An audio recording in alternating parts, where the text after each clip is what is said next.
Hello students, आज जो हम स्टार्ट करने जा रहे हैं वो है आपका मॉडुलस फंक्शन, सिग्नम फंक्शन और जो आपका फ्रैक्शनल पार्ट है या ग्रेटेस्ट इंटीजर फंक्शन। इन टॉपिक्स के ऊपर आज डिस्कशन करेंगे। लास्ट क्लास में हमने डोमेन और रेंज के ऊपर डिस्कशन कर लिया था और डोमेन और रेंज में हमने स्टैंडर्ड फंक्शन के डोमेन और रेंज के बारे में भी डिस्कशन अच्छे से कर लिया था, मुझे लग रहा है। और आज का जो टॉपिक है, पहला टॉपिक स्टार्ट करते हैं, मॉडुलस फंक्शन और आप इसे मॉड्यूल ऑफ एक्स से दिखाते हैं। मॉड्यूल ऑफ एक्स आइडियली इसकी वैल्यू डिपेंड करती है कहां से कहां तक ये है। हम जो मॉड्यूल ऑफ फंक्शन को देखने की कोशिश करते हैं वो कुछ इस प्रकार से है कि आप जब x की वैल्यू ग्रेटर देन 0 बोलते हैं तो अब ये पॉजिटिव x निकल करके आता है। जब आप x इक्वल्स टू 0 पर बात करते हैं तो ये 0 होता है और x लेस देन 0 पर ये नेगेटिव ऑफ x आपके दिखा देता है। ठीक, ideally y equals to x की जो इक्वेशन है, आप इस बात को जानते हैं, y equals to x axis की जो इक्वेशन आप लिखेंगे, ये x एक्सिस और y एक्सिस के केस में एक स्ट्रेट लाइन जा रही होती है जो कि यहां से जाती है। अगर आप यहां पर x एक्सिस को इस तरफ से मिरर बनाते हैं या इसकी मिरर इमेज देखने की कोशिश करें तो इसके मिरर जो जा रहा होगा वो कुछ इस प्रकार से दिखाई दे रहा होगा। ठीक, तो जो आपका इसका बिलो वाला पार्ट है, इसके बिलो वाले पार्ट को फिर आप इरेज कर देते हैं तो ये आपका जो कर्व आ गया ये मॉड्यूल ऑफ x का कर्व आ जाएगा y equals to mod x का। इसके डोमेन और रेंज पर मुझे लगता नहीं है चर्चा करने की आवश्यकता है, फिर भी अगर आप इसका डोमेन देखना चाहते हैं तो डोमेन आप बोलेंगे इसका नेगेटिव इनफाइनाइट से पॉजिटिव इनफाइनाइट, आप कुछ भी रखने की कोशिश कर सकते हैं। और रेंज जो आपको ये दिखाएगा और रेंज आपको दिखाएगा 0 से इनफाइनाइट तक, ये इसकी रेंज के अंतर्गत आएगा। ठीक, इतना हमने मॉड्यूल के बारे में अब तक पढ़ लिया है। आज जो पढ़ने वाले हैं इसकी प्रॉपर्टी के बारे में पढ़ेंगे कि इसकी प्रॉपर्टीज इसके साथ कैसे व्यवहार करती है, इसका क्या क्या चेंजेस आते हैं। ठीक, और इस पर एक दो 3-4 जितने भी संभव हो सकते हैं उतने संभव क्वेश्चन करेंगे। चलिए, ये आपको होपफुली क्लियर हो गया होगा। ये प्रॉपर्टी आपको याद हो जानी चाहिए और इस पर हम देख लेते हैं। मॉड्यूल ऑफ x में यहां लिख करके चलता हूं, x greater than 0, x equals to 0 पर 0, x लेस देन 0 पर माइनस x, और डोमेन माइनस इनफाइनाइट से इनफाइनाइट और रेंज 0 से इनफाइनाइट। ये आपका एक केस चला। ठीक, डोमेन और रेंज भी हमने यहां पर लिख ली है।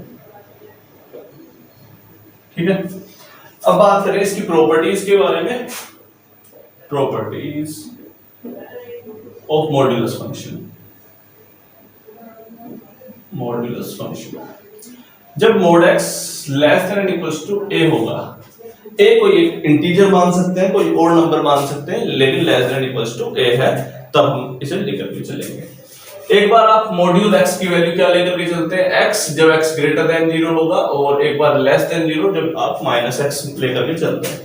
सपोज करें आपने x की वैल्यू जब माइनस रखी होगी तो माइनस x, या एक बार प्लस लेकर के चलते हैं, जब आपने प्लस रखी होगी तो x less than equals to a आ जाएगा। जब आपने इसकी वैल्यू माइनस x रखी होगी तो minus x less than equals to a।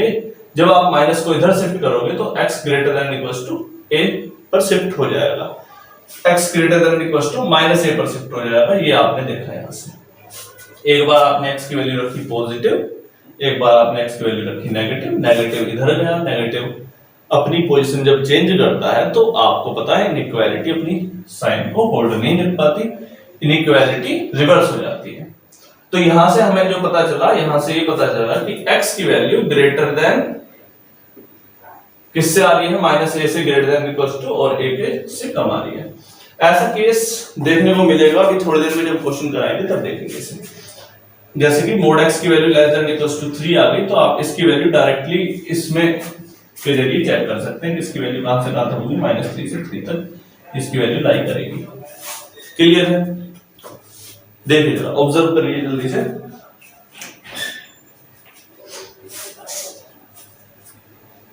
ठीक, इसमें एक कंडीशन है कि आपका a जो है वो ग्रेटर देन इक्वल्स टू 0 होना चाहिए, ये भी इसके साथ एक कंडीशन जुड़ करके आती है। चलिए, ये फर्स्ट प्रॉपर्टी हो गई आपकी। सेकंड प्रॉपर्टी पर चलते हैं। लिख लीजिए बेटा, second property mod x greater than equals to a. वही सेम केस करना है, एक बार x एक बार माइनस एक्स रखेंगे और देखेंगे जब आप इसकी वैल्यू x रखेंगे तो greater than equals to a आएगा, जब इसकी जगह माइनस x रखेंगे तो minus X greater than equals to a। जब आप इस साइन को इधर शिफ्ट कर रहे हो, मैं सिर्फ इसे लिख रहा हूं, है नहीं ये अभी है नहीं, माइनस के साइन होते ही ये चेंज हो जाना चाहिए। माइनस को आपने इधर शिफ्ट किया तो x less than equals to minus a आपका आ गया। एक ये वाला केस बना, तो ये वाले दोनों केस आपके अलग अलग केस बने। अगर इस कंडीशन को अगर आप वेरीफाई कराना चाहते हैं तो आप a से लेके इनफाइनाइट तक और माइनस इनफाइनाइट को भी इसमें काउंट करने की कोशिश करेंगे। तो ये जो कहना चाहता है, ये कहना चाह रहा है कि मैं a से बड़ा हूं, a से बड़ा हूं इस तरफ, यानी कि आप इसके अंदर जो काउंट करेंगे वो बोलेंगे कि एक से बड़ी वैल्यू को आप इसमें लिखने की संभावना है। ठीक, x बिलोंग करेगा a से इनफाइनाइट तक। ठीक, अगर इसकी बात करें तो इसके केस में आप बोलेंगे कि x बिलोंग करेगा माइनस इनफाइनाइट से माइनस ए तक, x बिलोंग करेगा माइनस इनफाइनाइट से माइनस ए तक। ये केस बना। ठीक, तो आपका एक्चुअल में x बिलोंग करा माइनस इनफाइनाइट से माइनस ए और यूनियन a से इनफाइनाइट तक। ये आपकी इसकी डोमेन आ गई। ठीक, डोमेन का मतलब आपके x की जो वैल्यू आप इसमें दिखाएंगे वो दिखाएंगे कुछ इस प्रकार से, एक बार x ग्रेटर देन a करके दिखाना है और x लेस देन माइनस ए करके दिखाना है। इस पर हम बाद में चर्चा कर लेंगे कि इस पर जगह जगह में क्या क्या परिवर्तन आते हैं, क्योंकि जब क्वेश्चन करेंगे तो ऐसा सवाल एग्जैक्ट क्वेश्चन तो आने वाला नहीं है, इसमें बहुत सारे बदलाव देखने को मिलेंगे। ठीक, ये आपकी सेकंड प्रॉपर्टी होगी। थर्ड प्रॉपर्टी की तरफ चलते हैं।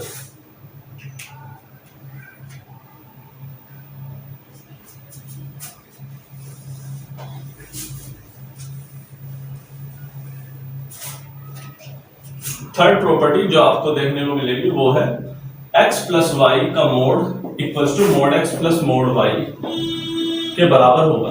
कंडीशन क्या होगी इसकी ये बताएंगे। मोड x प्लस वाई का जो मोड है, x प्लस वाई का जो मॉड्यूलेशन है वो मोड x और प्लस मोड y के बराबर आएगा। कंडीशन अप्लाई होती है जब x y दोनों ग्रेटर देन इक्वल्स टू 0 होंगे तब एक कंडीशन फुलफिल होगी, दूसरी या x और y less than equals to 0 ये होंगे तब ये कंडीशन फुलफिल होगी।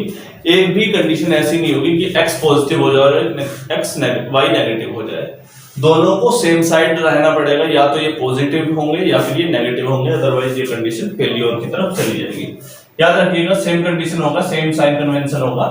आपका x पॉजिटिव है तो y को भी पॉजिटिव होना पड़ेगा, x नेगेटिव है तो y को भी नेगेटिव होना पड़ेगा। करके देख लेते हैं। आपने x लिया -3 और y लिया -5, सपोज करते हैं, तो -3 -5 और ये वाली जो कंडीशन आ जाएगी इधर सोल्व होकर आएगा -8 और मोड के अंदर -8 तो मतलब 8 आएगा।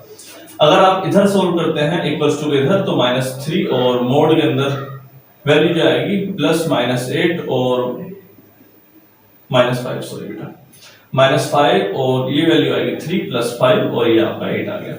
ये केस बना और लेफ्ट हैंड साइड और आप राइट हैंड साइड आपके इक्वल आ गई। ऐसा करते हैं, साइन चेंज करते हैं, दोनों हमने माइनस ले लिए, माइनस की जगह एक प्लस लेते हैं, इसे 5 ले लेते हैं। ठीक, अब इसे करने की कोशिश करेंगे। चलिए, जब आपने x माइनस 3 है और प्लस का 5 है तो 5 - 3 आया 2 और बाहर निकल करके 2 आ गया।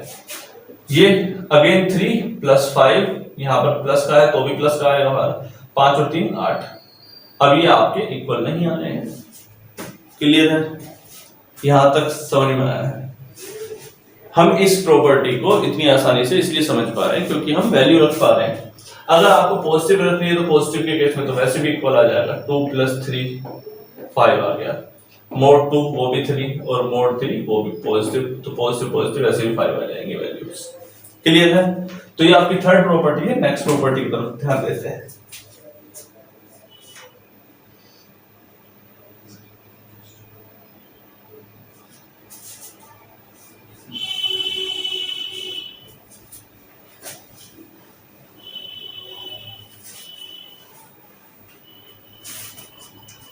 Mode x minus y equals to mod x minus mod y। Mod x minus y equals to mod x minus mod y। ये आपकी फोर्थ प्रॉपर्टी पर आते हैं। x की value greater than equals to 0 और mod x should be greater than and equals to y, mod y। एक तो ये कंडीशन है जो इसके लिए फुलफिल होनी जरूरी है। एक तो आप 0 से बढ़ा लेंगे x को, दूसरा कोमा लगा दीजिए, मोड x की वैल्यू मोड y से बड़ी होनी चाहिए, तब ये कंडीशन फुलफिल हो सकती है। ठीक, दूसरी प्रॉपर्टी क्या लेंगे, अगर आपका x less than equals to 0 है, यानी कि नेगेटिव की बात हम करना चाह रहे हैं, y less than equals to 0 है, यानी कि y आपका नेगेटिव लेने की बात कर रहे हैं, तब एक कंडीशन लगती है, वो हम देख लेते हैं।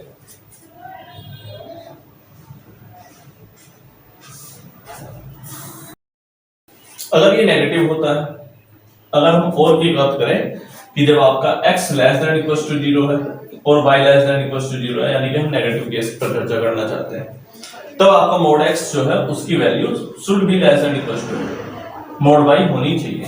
ये तीसरी कंडीशन आपकी यहां पर आ रही है। ठीक, आप कोई भी केस ले लीजिए, आपके ये दोनों ही कंडीशन यहां से बाहर निकल करके आएंगे, उसके अलावा ये केस जो है ये सेटिस्फाई नहीं कर पाएगा। आप वैल्यू रख के देखेंगे x greater than equals to 0, अगर सपोज करो x आपने 3 लिया तो 3 माइनस 2 1, तो मोड 3 माइनस 2, तब ये कंडीशन फुलफिल हुई है। सपोज करें कि आप इसमें एक को पॉजिटिव लेते हैं, एक को नेगेटिव लेते हैं, अब आप नेगेटिव लेनी भी है तब भी हमारे पास यहाँ कंडीशन लगी हुई है कि मोड x की वैल्यू मोड y से बड़ी है। आप ऐसा नहीं कर सकते कि x की वैल्यू आप 3 लें और मोड के अंदर -5 लेंगे, तो ये बाहर निकल करके आएगी 5 और ये बाहर निकल करके आएगी 3, तो 3 माइनस 5 ये -2 हो जाएगा, माइनस का 2 उस कंडीशन में आ जाएगा। और यहां पर अगर हम जब करेंगे तो x की वैल्यू आपने 3 ली थी, जो कि इसके अंदर आपने -5 अगर ली है तो -5, तो उस केस में तो 3 + 5 और ये आपका केस 8 की तरफ चला जाएगा, तब ये कंडीशन फुलफिल नहीं हो पाई है। ठीक, हम इन सिर्फ कंडीशंस को चेक कर रहे हैं बेटा, ये प्रॉपर्टी आपको अपने मन में उतार लेनी है और आपको आ जानी चाहिए। सेकंड प्रॉपर्टी की बात करें, जब दोनों ही नेगेटिव होंगे, जब दोनों ही नेगेटिव होंगे, नेगेटिव का मतलब इसे -3 ले लीजिए, -3 और -2, और इस कंडीशन में एक कंडीशन और अप्लाई हुई है कि मोड x की value less than and equals to minus mod y होनी चाहिए, यानी कि जब आप मोड x निकालें तब और मोड y निकालें तब, तो इसकी वैल्यू कितनी आई 3 -2 1 आ गई। जब आप इस चीज को सोल्व करेंगे तो ये कितना आ रहा होगा, -3 + 2, मोड के अंदर -1 और ये बाहर आ रहा होगा 1। केस क्लियर है? नहीं है? जल्दी बताइए बेटा। तो उस कंडीशन में एक बात सेटिस्फैक्टरी रही कि mod x less than equals to mod y। यहां आप और कुछ वैल्यूज को पुट करिए और देखिए कि क्या ये केस संभव हो पा रहा है, नहीं हो पा रहा है, आपसे समझ में आ रहा है। तो एक दो प्रॉपर्टी और देखते हैं और उसके बाद हम कुछ सवाल करने की कोशिश करेंगे, तब ज्यादा बेहतर समझ में आएगा मेरे हिसाब से आपको। चलिए आगे बढ़ते हैं।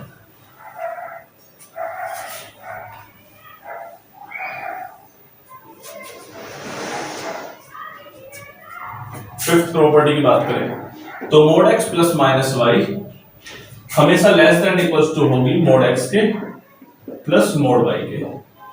देखिए जरा, मोड के अंदर x plus minus y, x plus और माइनस वाई, यहां पर प्लस और माइनस दोनों लगाए हैं इस बार, ये लेस देन इक्वल्स टू होंगे मोड x के और मोड y के। आप इसमें कंडीशन लगा करके देख सकते हैं, एक बार प्लस रख के देख लेते हैं, एक बार माइनस, और ये क्या लेस और उससे छोटा आएगा। रीजन बिहाइंड कि दोनों चीजें पॉजिटिव है, ये भी पॉजिटिव आएगी और ये भी पॉजिटिव आएगी, है ना। यही तो एक मुख्य कारण है कि ये पॉजिटिव और साइन बीच में जो लगा हुआ है वो तो है ही पॉजिटिव। एक्चुअल में इसका मतलब एक ही है कि इसे जोड़ना है, इसे जोड़ना है या एडिशन करना है। ठीक, यहां पर आप इसे प्लस करें अपोजिट साइन से, जैसे कि 3 प्लस -2। अगर आप ऐसा करने की कोशिश कर रहे हैं तो एक्चुअल में आप सब्ट्रैक्ट कर रहे हैं, 3 - 2 1 कर रहे हैं। ठीक, ये आपने कंडीशन देखी। लेकिन जब आप यहां 3 प्लस मोड -2 देखेंगे तब भी वो आपका 3 + 2 5 ही आने वाला है। तो ये प्रॉपर्टी है जो हमेशा वैलिड रहने वाली है, इसमें कोई खास ऐसी कंडीशन है नहीं कि आपका x बड़ा होगा y बड़ा होगा, x छोटा y बड़ा। ये सभी कंडीशन में फुलफिल हो जाएगी, x प्लस माइनस का y और वो भी मॉड्यूलस के अंदर। तो mod x plus mod y के ये बराबर से लेस आएगा या फिर छोटा आएगा, ये वाला केस क्लियर है। नेक्स्ट प्रॉपर्टी की बात करते हैं।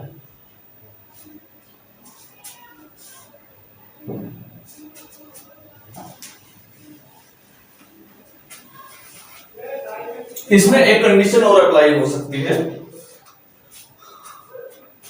Mod x plus minus mod y हमेशा ग्रेटर देन इक्वल्स टू होगा modulus of mode x minus mod y के भी मॉड्यूलस के, ये कंडीशन है। ठीक, अगर हम देखें कि x प्लस माइनस y के अगर ऊपर मॉड्यूलस लगा हुआ है तो मॉड्यूलस ऑफ x और मॉड्यूलस ऑफ y का अगर आप डिफरेंस क्रिएट करते हैं और उसके ऊपर मॉड्यूलस लगा देते हैं तो ये उससे बड़ा या ग्रेटर इक्वल्स टू होना चाहिए। चलिए चेक कर लेते हैं, x की वैल्यू हम 5 लेंगे और y की वैल्यू 2 ले लेते हैं और अपोजिट साइन में ले लेते हैं ताकि ये क्लियर रहे। 5 प्लस माइनस 2 और ये वाला केस जब आप सोल्व करेंगे तो 5 प्लस माइनस 2 3 आ जाएगा और ये एक्चुअल में 3 आ जाएगा। इस कंडीशन को देखते हैं जरा कि यहां पर क्या आ रहा है, अभी साइन पर बाद में ध्यान देंगे। तो 5 माइनस, इस पे ध्यान देते हैं, -2 जब हम इस पे रखेंगे -2 और ये वाली जो कंडीशन आ जाएगी ये 5 माइनस माइनस का वैल्यू जो निकल करके आएगी इसके अंदर से 2 बाहर निकल करके आएगा, 5 माइनस 2 इसकी वैल्यू 3 आई जो कि ग्रेटर देन इक्वल्स टू जैसी दिखाई दे रही है। ठीक, अब इस कंडीशन को और थोड़ा टफ अगर आप बनाना चाहते हैं, सपोज करो आपने 5 और प्लस का 3 लिया, माइनस की जगह इस बार प्लस का 3 लिया, तब क्या होगा, तो ये वाला कंडीशन 5 प्लस 3 और ये वाली कंडीशन आपकी 8 पर पहुंच जाएगी। और ये वाली कंडीशन जब कितनी रहेगी, जब आप इस पे ध्यान देंगे तो modulus of 5 minus modulus of 3 और मॉड्यूलस ऑफ 5 ही आएगा -3 और ये वाला केस आपका 2 आ जाएगा बाहर निकल करके, और जो कि 2 ही बाहर निकलेगा। तो यहां से हमने एक और चीज देखी कि x प्लस माइनस y हमेशा ग्रेटर देन इक्वल्स टू होगा मॉड्यूलस ऑफ x और मॉड्यूलस ऑफ y के डिफरेंस, और उसका भी आपको मॉड्यूलस लगाना पड़ेगा तब। ठीक, तो ये आपकी 6th प्रॉपर्टी हो गई जो कि आपकी मॉड्यूलस के केस में आपने पढ़ी है। ठीक है बेटा, ऐसा करते हैं, इसकी प्रॉपर्टी लगभग इतनी ही है, इससे ज्यादा भी हो सकती है, कुछ और प्रॉपर्टी भी है, कुछ क्वेश्चन करने की कोशिश करते हैं फिर आपके आगे बढ़ते हैं। ठीक, चलिए तो एग्जांपल लेकर के चलते हैं और एक एग्जांपल लेते हैं, find the domain of function fx equals to 1 upon square root में ले लेते हैं मोड x माइनस x। ये केस हमने लिया और इसको आपको डोमेन बतानी है और domain mod x minus x करके ले ली है। ठीक, एक तरीका तो ये होता है कि हम इसको पहचाने कि ये कहां से कहां तक वैलिड है और कहां से कहां तक वैलिड नहीं है। ये एक तरीका है कि स्क्वायर रूट है, स्क्वायर रूट के अंदर हमेशा पॉजिटिव टर्म आती है पहले की कंडीशन। चलिए पॉजिटिव टर्म फर्स्ट केस। ठीक, समस्या यह है कि स्क्वायर रूट है और ऊपर से 1 के नीचे भी है, मतलब कि इसे हम 0 भी नहीं ला सकते हैं, 0 नहीं होगा, दूसरी कंडीशन।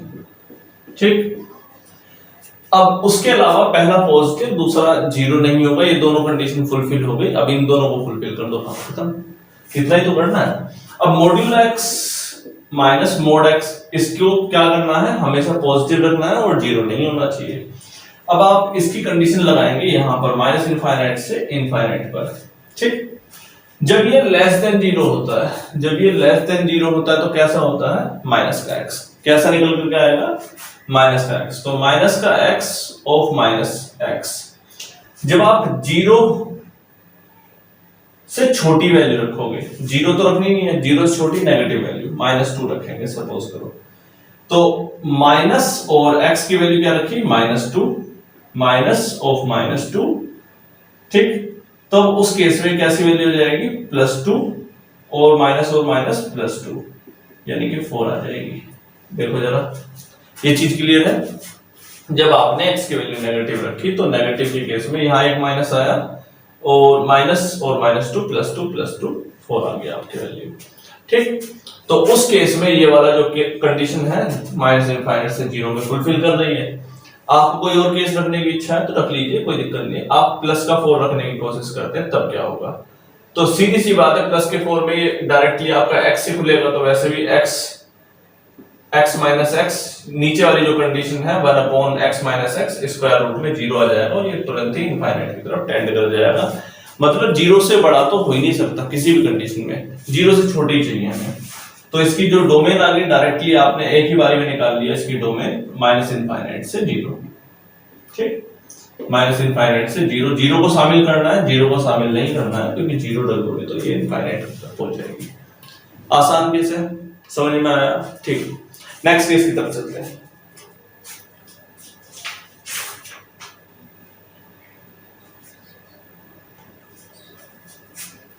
बिल्कुल एक इसी के जैसा एक और केस लेते हैं, सेकंड एग्जांपल, और ये है मॉड्यूलस x - x/2x। चलो ये वाला एक केस लिया हमने, कोई फंक्शन है और इसका आपको डोमेन बताना है। ठीक, चलिए डोमेन पर इसकी चर्चा कीजिए या रेंज पर चर्चा कीजिए, किसी पर भी चर्चा करो। देखो इसकी वैल्यू क्या नहीं हो सकती, इसकी वैल्यू सिर्फ 0 नहीं हो सकती। क्या नहीं हो सकती? 0 नहीं हो सकती, क्योंकि जैसे ये 0 होगा तो ऊपर भी वैसे 0 - 0 और नीचे भी 0 हो जाएगा, ये एक कंडीशन बनी। बाकी और कोई वैल्यू में दिक्कत है? अगर आप इसकी वैल्यू पॉजिटिव टर्म रखते हो, कोई भी पॉजिटिव, जैसे 3 रखी है आपने, तो 3 - 3/2 इंटू 3, ऊपर वाली टर्म सीधे सीधे 0 ही हो जा रही है, सीधे सीधे 0 ही हो जा रही है।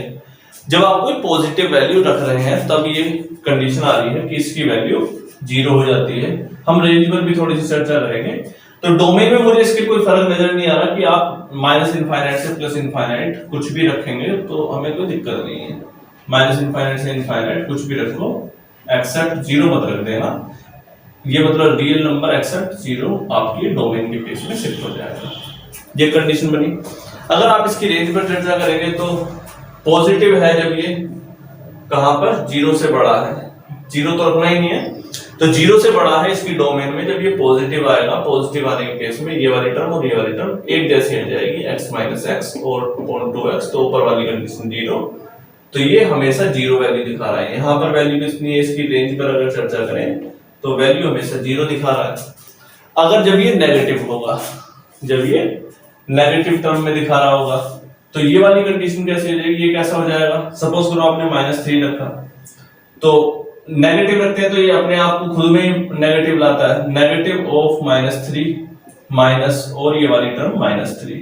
ठीक, माइनस और -3 3 और माइनस और -3 +3/2 इंटू 3, 3 3 जा 6/2 इंटू 3, 2 3 जा 6, ये कंडीशन आ गई 1 की कंडीशन आ गई।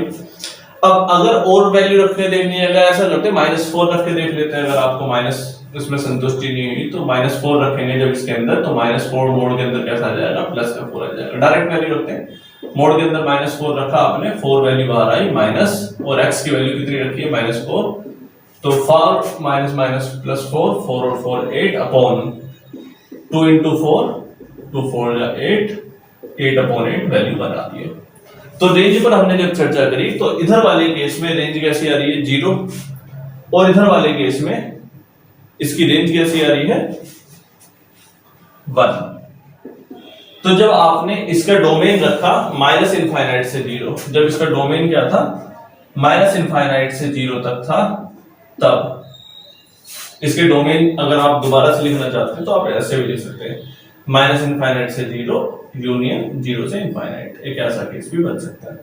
तो -∞ से 0 के केस में इसकी रेंज नेगेटिव टर्म में हमेशा 1 आ रही है, और इसकी यहां पर रेंज आपकी 0 आ रही है। क्लियर है? 0 और 1 इसमें सॉल्यूशन में आ जाएंगे। नेक्स्ट केस पर चलते हैं बेटा। 2 एग्जांपल हो गए, 1-2 एग्जांपल और करते हैं अच्छे मॉडुलस के, ताकि हमारा मन थोड़ा शांत सा हो जाए। चलते हैं।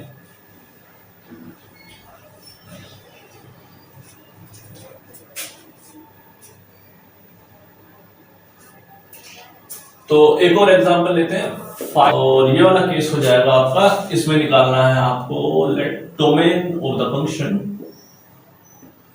Domain of the function fx equals to mod x minus 1 upon 2 minus mod x। ये केस बना आपका, x की वैल्यू आप इसमें दो कंडीशन के आधार पर देख सकते हैं, एक x की वैल्यू ग्रेटर देन 0, एक x की वैल्यू लेस देन 0। यहाँ पर दो केस आपके सामने हैं। जब आप x की वैल्यू फर्स्ट केस की बात करें कि ग्रेटर देन 0 लेते हैं तब क्या होगा, जब फंक्शन जो होगा वो आपका कुछ इस प्रकार से ऐसा हो जाएगा कि x की वैल्यू ग्रेटर देन 0 केस में पॉजिटिव आ जाएगी, तो x minus 1 upon 2 minus x आपका ये फंक्शन कुछ इस तरह से दिखेगा। आपने कहा ना कि आपकी x की वैल्यू ग्रेटर देन 0, तो आप x मोड x को x लेंगे, ठीक। तो जब आप मोड x को x लेंगे तब इसको, इस फंक्शन को सोल्व करने के लिए आप नंबर लाइन का इस्तेमाल कर सकते हैं। आपके पास दो वैल्यूज हैं, आप एक तो 2 माइनस मोड x को ग्रेटर देन 0 लेंगे, एक x की वैल्यू कितनी आ गई यहां से माइनस 2 और x की वैल्यू आ गई 2। तो एक केस बना आपका 2 पर आ जाएगा, और एक केस बनेगा आपका जब आप x माइनस 1 ग्रेटर देन 0 या ग्रेटर देन इक्वल्स टू 0 कहेंगे तो x की value greater than equals to 1 से बड़ा केस आया, ठीक। अगर आपको ये कंडीशन फुलफिल करनी नहीं आ रही है, एक तो हमें देखना है कि ये वाली सारी टर्म कैसी हो, पॉजिटिव हो, पहला केस, ठीक। दूसरी कंडीशन नीचे कभी भी 0 ना आए स्क्वायर रूट की वजह से। दो केस आते हैं, एक तो स्क्वायर रूट के निचले वाला जो टर्म है ये वाली कभी भी 0 नहीं आनी चाहिए, क्योंकि ये 0 आ गई तो ऊपर इनफाइनाइट और ये केस अनडिफाइंड की तरफ चला जाएगा। दूसरी कंडीशन ये है कि ये हमेशा पॉजिटिव रहनी चाहिए। 0 से 1 तक की बात करें, अगर आप 0.5 रखेंगे उस केस में क्या हो जाएगा, स्क्वायर रूट के अंदर 0.5 माइनस 1 अपॉन 2 माइनस 0.5, तो ऊपर वाली कंडीशन नेगेटिव की तरफ चली जाएगी माइनस 0.5, और नीचे वाली पॉजिटिव की तरफ चली जाएगी, तो नेगेटिव अपॉन पॉजिटिव ये वाला जो केस है आपका नेगेटिव हो जाएगा, और नेगेटिव हो जाएगा तो 0 से 1 तक तो शामिल करना ही नहीं है। 2 को हम इसलिए शामिल नहीं कर सकते क्योंकि 2 रखते ही ये वाला जो केस है वो अनडिफाइन हो जाएगा, तो 2 को तो शामिल वैसे ही नहीं करना है। 1 से लेकर 2 तक के बीच की कोई वैल्यू रख के देख सकते हैं 1.5, तो 1.5 जब रखेंगे तो वो 1 से बड़ा है, तो 1 से बड़ा है तो ये वाला केस पॉजिटिव हो जाएगा। रख के देख लो 1.5 माइनस 1 0.5, जब आप यहां रखेंगे 2 माइनस 1.5 तो 0.5, तो ये वाला केस ऊपर वाला ही पॉजिटिव और नीचे वाला ही पॉजिटिव, तो उस कंडीशन में ये वाली कंडीशन पॉजिटिव दिखा रही है।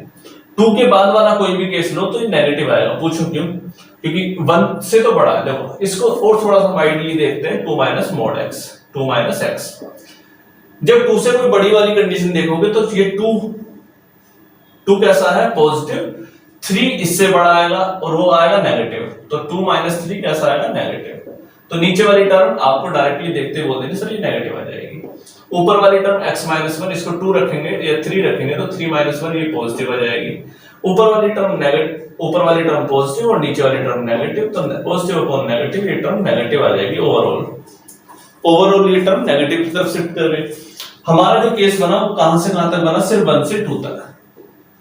x बिलोंग करा कहां से, 1 से लेकर 2 तक, ये कंडीशन आपके सामने बनकर आ गई। केस क्लियर है। दूसरे केस की तरफ चलते हैं, जब आपका x less than equal to 0 होगा। चलिए, अरे सवाल ही मिटा दिया क्या, दो गई सवाल ही मिटा दिया।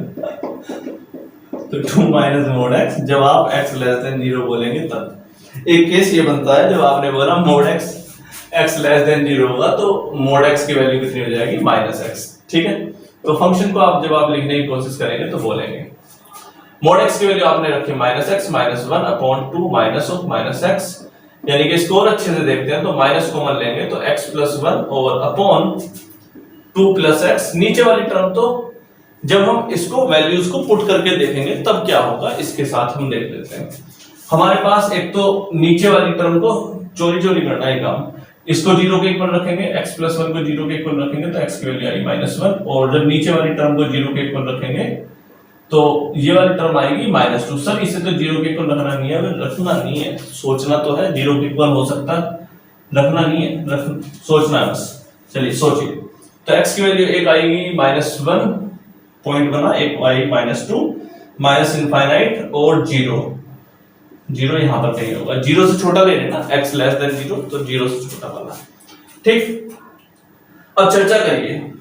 एक नेगेटिव तो दिया हुआ है, एक नेगेटिव दिया हुआ है, सोचते कैसे हैं एग्जाम में, सोचते कैसे हैं। एक नेगेटिव दिया हुआ है, अगर इन दोनों में से दोनों नेगेटिव आ गए तो ये पूरी टर्म कैसी हो गई, नेगेटिव, क्योंकि एक नेगेटिव अगर ये आ गया, एक नेगेटिव नीचे आ गया, तो होल टर्म नेगेटिव। अगर एक नेगेटिव आ गया, चाहे ऊपर वाला आ जाए चाहे नीचे वाला आ जाए, और एक पॉजिटिव आ जाए, तो ये होल टर्म पॉजिटिव। ऐसे सोचना है बस। -2 को शामिल नहीं करना है, क्योंकि नीचे वाली टर्म को जीरो नहीं रख सकते, पहली कंडीशन तो यही है। नीचे वाली टर्म को तो जीरो रख ही नहीं सकते, आइडियल केस जीरो नहीं रख सकते, 2 को शामिल करना ही नहीं है। ठीक, ये भी कंडीशन लेके चलो। -2 से जैसे कोई छोटा रखेंगे, -3 रखेंगे, जब नेगेटिव कोई वैल्यू रखोगे तो ये वाली टर्म कैसी हो जाएगी, नेगेटिव। देखो जरा, मैं वैल्यू भी साथ में रख लेता हूं, -2 नेगेटिव। नीचे वाली टर्म कैसी हो जाएगी, 2 माइनस x की वैल्यू -3 रखी है ना आपने, 2 - 3 -1, ये भी नेगेटिव। नीचे वाली टर्म भी दोनों नेगेटिव आ गई, 3 नेगेटिव, एक नेगेटिव से एक नेगेटिव कट गया, एक नेगेटिव बच गया, तो कुल मिला के ओवरऑल इसके अंदर नेगेटिव आपको दिखाई देगा, मतलब एक टर्म वैलिड नहीं है, इसको हम शामिल नहीं कर सकते अपने साथ।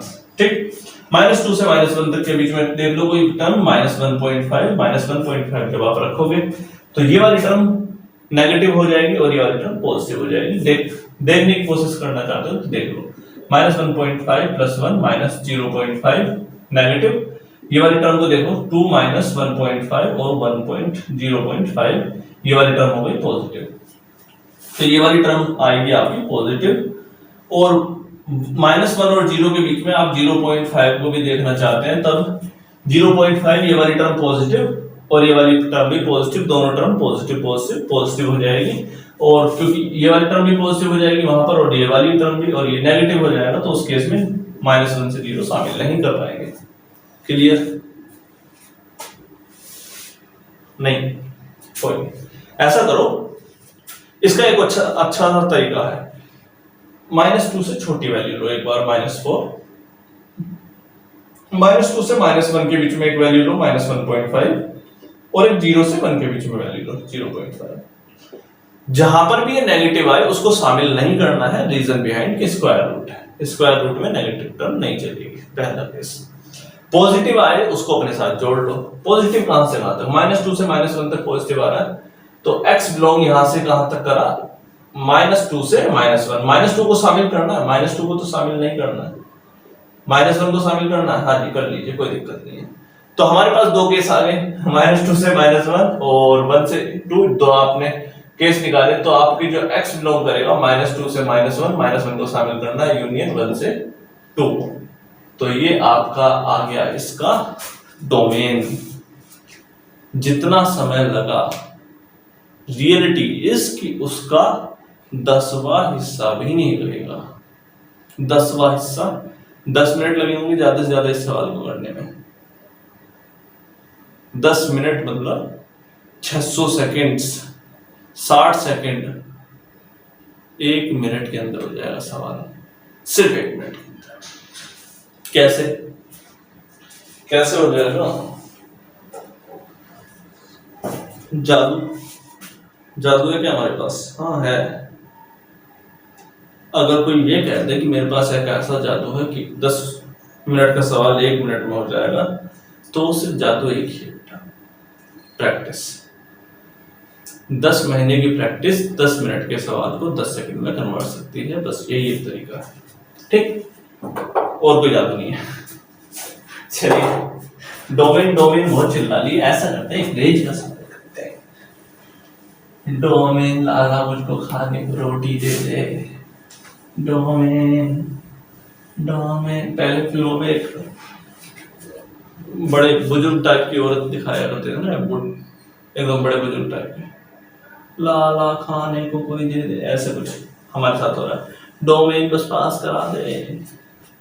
चलिए नेक्स्ट केस देखते हैं, और नेक्स्ट केस हमारा चल रहा है फाइंड द रेंज। चलिए find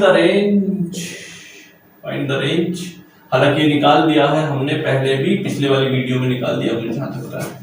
y equals to mod x minus minus minus minus कुछ और लेते हैं, कुछ और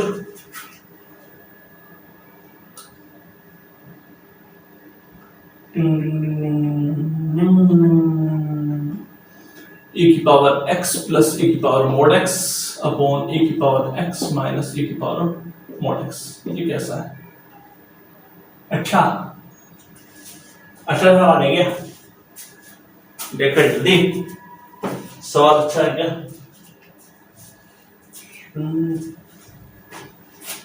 नीचे वाले माइनस प्लस में अभी नहीं फंसाते, अभी तो शुरुआत ही हुई है।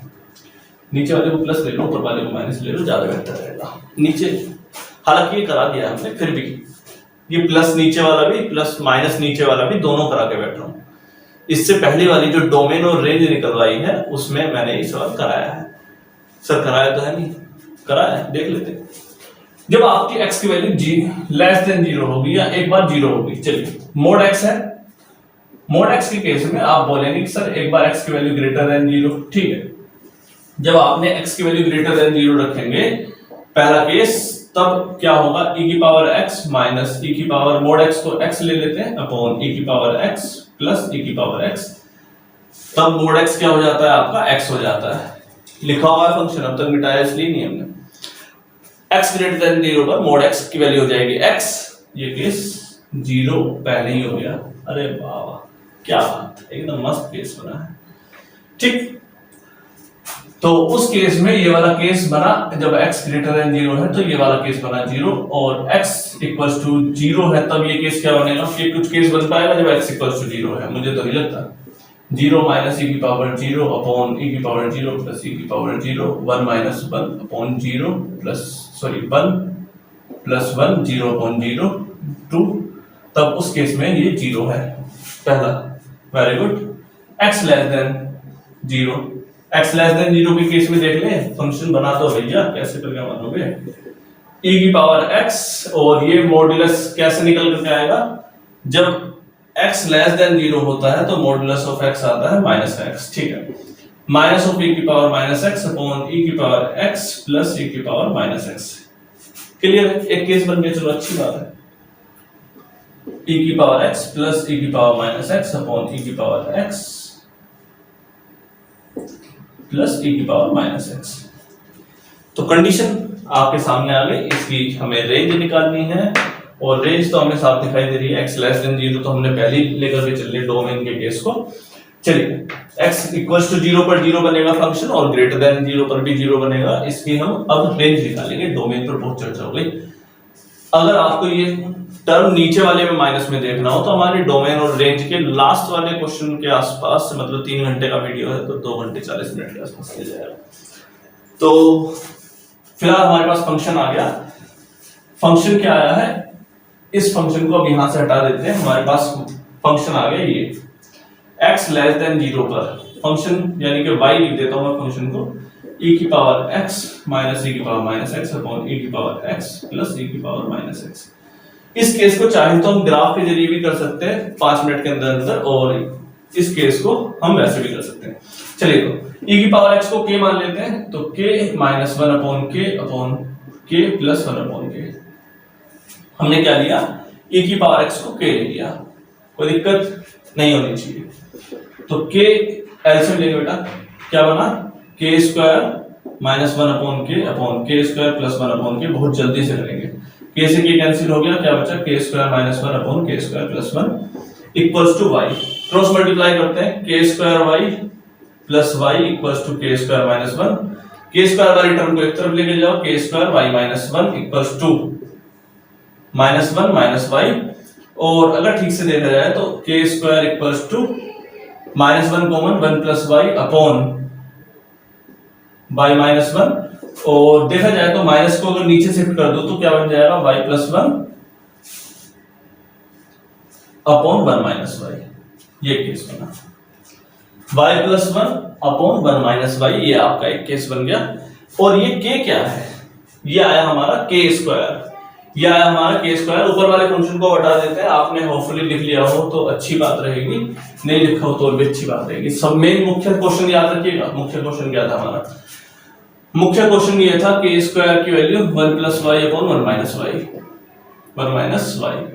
तो के क्या माना था आपने, के कहां से निकल के आएगा, क्या आएगा यहाँ पर स्क्वायर रूट में 1 plus y upon 1 minus y. और अगर के की मैं वैल्यू रखूं, आपने बोली थी e की पावर x, तो स्क्वायर रूट में 1 plus y upon 1 minus y.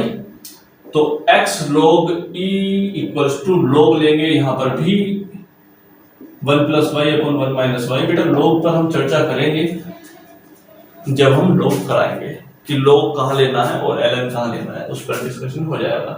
तो 1/2 को आगे ले जाते हैं फिलहाल, 1/2 log या ln जो भी आप कहना चाहते हैं फिलहाल के लिए 1 माइनस वाई। चलिए देखेंगे log e की वैल्यू कितनी होती है, log e की वैल्यू होती है 1। तो ये वाला केस तो यहां पर 1 लिख देते हैं, x की वैल्यू लिख लेते हैं, इसे हटा दे, हटा दिया, पूरा का पूरा सवाल ही गायब कर दिया। वेरी गुड, यही होता है, पूरा का पूरा सवाल ही गायब कर दिया। एक्चुअली हमने ये निकाला क्या है, ये हमने निकाला क्या है, ये बताओ मुझे बहुत जल्दी करके। ये हमने जो फंक्शन था f(x) इक्वल्स टू e की पावर x माइनस e की power minus x upon e की पावर x प्लस e की पावर माइनस x, इस फंक्शन का इनवर्स निकाला था। डायरेक्ट रेंज कैसे देखोगे, या तो आपको ग्राफ आता हो, ग्राफ आता है तो बहुत अच्छी बात है, पिछली वाली वीडियो देखो जाओ, ग्राफ में हो जाएगा 5 मिनट में। 5 मिनट तो बहुत ज्यादा बोल दिया एक्चुअली, 5-6 सेकंड में हो जाएगा ये, है ना। तो ग्राफ नहीं आता है तो कुछ नहीं कर सकते, फिर तो करना ही पड़ेगा। तो log के अंदर है पहली कंडीशन, दूसरी कंडीशन कहां से आएगी, इसके अंदर से आएगी। इनकी वैल्यू कैसी चाहिए, 0 से बड़ी चाहिए, ठीक है। तो 1 माइनस वाई को 0 नहीं रख सकते, यानी कि माइनस वाई, पहली बात तो ग्रेटर देन 0 चाहिए, strictly greater than -1, y less than strictly 1, ठीक। ये केस बना 1 plus y greater than 0, y less than, y greater than -1, एक ये केस बना। तो एक केस बना आपका -1 से 1 के बीच में, और कंडीशन क्या अप्लाई हो रखी है कि आप -1 कभी रख पाओगे इसके अंदर 1/2 log, हाँ ये रखने की कोशिश कर सकते हैं, क्या दिक्कत है। 1 माइनस 1 माइनस 1 माइनस -1, इसके अंदर टर्म जो आ जाएगी वो क्या आ जाएगी, ये वाली 0 आ गई जब आपने -1 रखने की कोशिश करी। क्या रखने की कोशिश करी, -1 से 1 पर जब आपने -1 रखने की कोशिश करी तो ये वाली टर्म कैसी हो गई, 0, और 0 इस log के अंदर डिफाइन नहीं होगा, पहला केस, तो 1 शामिल नहीं होगी। अगर मैं इस 1 की बात करूं, -1 शामिल नहीं होगी, 1 की बात करूं तो 1 भी शामिल नहीं होगी, क्योंकि 1 यहां पर रखते ही तो 1 माइनस 1, नीचे वाली टर्म भी 0 हो जाएगी, तो ये वाला 1 भी शामिल नहीं होगा, ठीक। इसके बाद वाली और इसके पहली वाली टर्म तो वैसे ही शामिल नहीं होंगी। रीजन भी है कि अगर आप इसके बाद की कोई 2 वैल्यू रखते हो, सपोज करो, तो नीचे वाली टर्म 1 माइनस 2 तो नेगेटिव टर्म बन रही है, और ये तो पॉजिटिव बन रही है, तो नेगेटिव टर्म तो वैसे ही शामिल नहीं होगी। हालांकि हमें इतना कुछ करने की आवश्यकता नहीं है जितना हम कर रहे हैं, हमने जितना निकाला वो काफी है। y की value strictly greater than 0, y की value strictly less than 1, strictly greater than -1, strictly less than 1, ये वाली कंडीशन में हमें बहुत अच्छा लग रहा है, हमें कोई आपत्ति नहीं है, ठीक। -1 से 1 तक ले लो, -1 से 1 तक, चलिए कितना आसान है।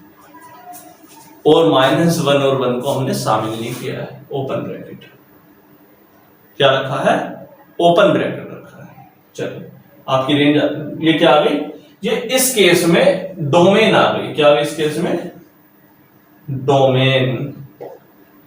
तो इसके इनवर्स जो था हमारा फंक्शन, ये क्या आ गई, इसके लिए क्या हो जाएगी, रेंज। ये इसके लिए क्या हो जाएगी, आपकी रेंज का काम करेगी। अब ऐसा करेंगे, जाएंगे और जाकर के coat hx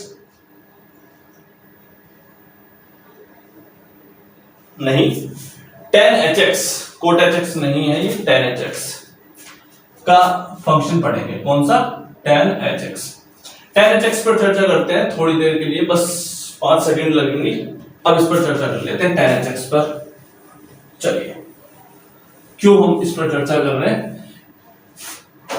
tan H x लेते हैं बेटा, tan H x equals to sin H x upon cos H x equals to e की पावर x माइनस e की power minus x by two upon e की power x plus e की power minus x by two, यानी कि e की power x minus e की power minus x upon e की power x plus e की power minus x।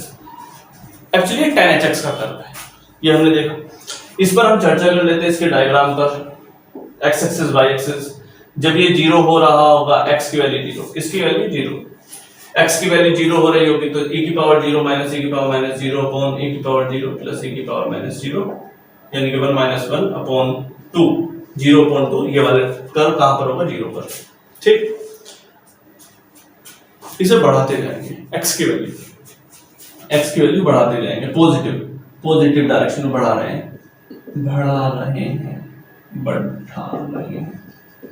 ठीक, तो अब देखो जरा, e की पावर x माइनस e की पावर माइनस x बढ़ा रहे हैं का मतलब, एक सेकेंड, ये कुछ हो गया क्या? ठीक, तो ये वाली टर्म कैसी आएगी? जब आप इसे 3 रखोगे या 4 रखोगे, e की पावर 3 माइनस e की पावर माइनस 3, ये वाली टर्म बड़ी है। कैसी है? बड़ी। ये वाली टर्म कैसी है? बड़ी, माइनस 1 अपॉन बड़ी, 1 अपॉन बड़ी है ना, 1 अपॉन e की पावर 3। तो बड़ी माइनस 1 अपॉन बड़ी माइनस बहुत छोटी, और ये वाली टर्म हो गई बड़ी। कैसी? बड़ी। क्लियर है? लेकिन कितनी बड़ी? ठीक, अब नीचे वाली टर्म देखो, नीचे वाली टर्म बीच में सिर्फ प्लस का साइन, अब बीच में प्लस का साइन, बड़ी प्लस बहुत छोटी, बड़ी माइनस बहुत छोटी, बड़ी प्लस बहुत छोटी, ये भी बड़ी लेकिन इससे बड़ी। क्या बात? बड़ी मतलब एल्डर ब्रदर टाइप का। ठीक, ये केस बन सकता है। तो उस वाले केस में ऊपर वाली कोई भी वैल्यू रखो, कोई भी वैल्यू रखोगे तब नीचे वाली कंडीशन 0 और 1 के बीच में लाई करेगी, रैशनल नंबर आ रहा है। ठीक से देखो, जब ये इनफाइनाइट हो रहा होगा तब कहीं जाके इसे कुछ ना कुछ नसीब हो रहा होगा। तो इसका कर्व अगर आपको थोड़ा सा भी याद है, जब हमने एसिम्पटोट बनाने की कोशिश करी थी, तो x equals to 1, y equals to 1 और y इक्वल्स टू -1 पर ये कर्व जा रहा था। तो इसकी रेंज हमने बता दी थी, वहीं पर भी -1 से 1 तक इसकी रेंज होगी।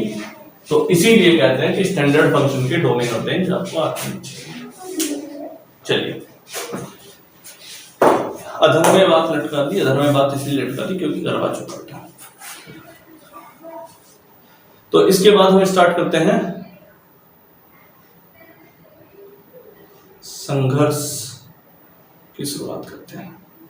अपना नेक्स्ट केस स्टार्ट करते हैं मॉड्यूलस फंक्शन के बाद का, वो है सिग्नम फंक्शन। और सिग्नम फंक्शन आप जानते हैं, सिग्नम फंक्शन को हम SGN करके दिखाते हैं और उसके अंदर x रख देते हैं, जिसकी वैल्यू जब x ग्रेटर देन 0 होता है तो वैल्यू 1 होती है, x इक्वल्स टू 0 होता है तो 0 होती है, x लेस देन 0 होता है तो -1। ये 3 प्रकार की ही वैल्यू ये फंक्शन आपका दिखाता है। ठीक, सिग्नम फंक्शन आपने 11th क्लास में पढ़ा होगा, 11th क्लास में आपने इसका कर्व देखा होगा। ये मान लीजिए y, ये x की वैल्यू जब भी 0 से बढ़ी जाएगी, यानी कि 0 से बड़ा मतलब पॉजिटिव नंबर आ रहा होगा, तब की बात करें तो सिग्नम फंक्शन की वैल्यू सिर्फ और सिर्फ 1 पर अटकेगी, सिर्फ और सिर्फ 1 ही दिखाएगी, y इक्वल्स टू 1 ही इसकी वैल्यू में आएगा। जब आप x लेस देन 1 की बात करेंगे तो सिग्नम फंक्शन की जो वैल्यू दिखाएगा वो कैसे दिखाएगा, कैसे दिखाने वाला है, y की वैल्यू आएगी -1। एक ये केस आपका बनता है। तीसरा केस बनता है जब आप x की वैल्यू 0 रखेंगे तब उसके केस में ये वाली टर्म आपकी 0 हो जाएगी। ये तीसरा केस बनता है। सिग्नम फंक्शन हम इसे ही कहते हैं, मतलब इसकी जो हमने जो रेंज है वो फिक्स कर दी है और डोमेन आपका इसका -∞ से +∞ तक कुछ भी आप जो भी उस फंक्शन के आधार पर होगा वो हम लेके चल सकते हैं। चलिए कोई केस लेकर के चलते हैं, ज्यादा बेहतर रहेगा। सिग्नम फंक्शन आप ये याद रखें कि इसकी रेंज 1, 0 और -1 ही आने वाली है। एक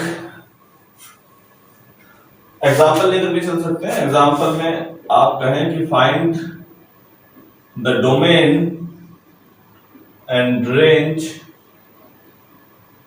ऑफ सिग्नम e की पावर x का निकाल लीजिए, या और भी हो सकते हैं, सिग्नम x² + 1 का निकाल लीजिए, या फिर सिग्नम ग्रेटेस्ट इंटीजर फंक्शन का निकाल लीजिए। ठीक, इनकी वैल्यूज आप निकाल के दिखाइए। ये 3 केस हमने अपनी तरफ से ले लिए। इसके अंदर और भी वैल्यू रख सकते हो, जरूरी नहीं है सिग्नम √x-1, और भी आप जो भी आपका संभवतः केस हो सकता है वो आप रख सकते हैं। पहले वाले केस को देखो, सिग्नम e की पावर x को।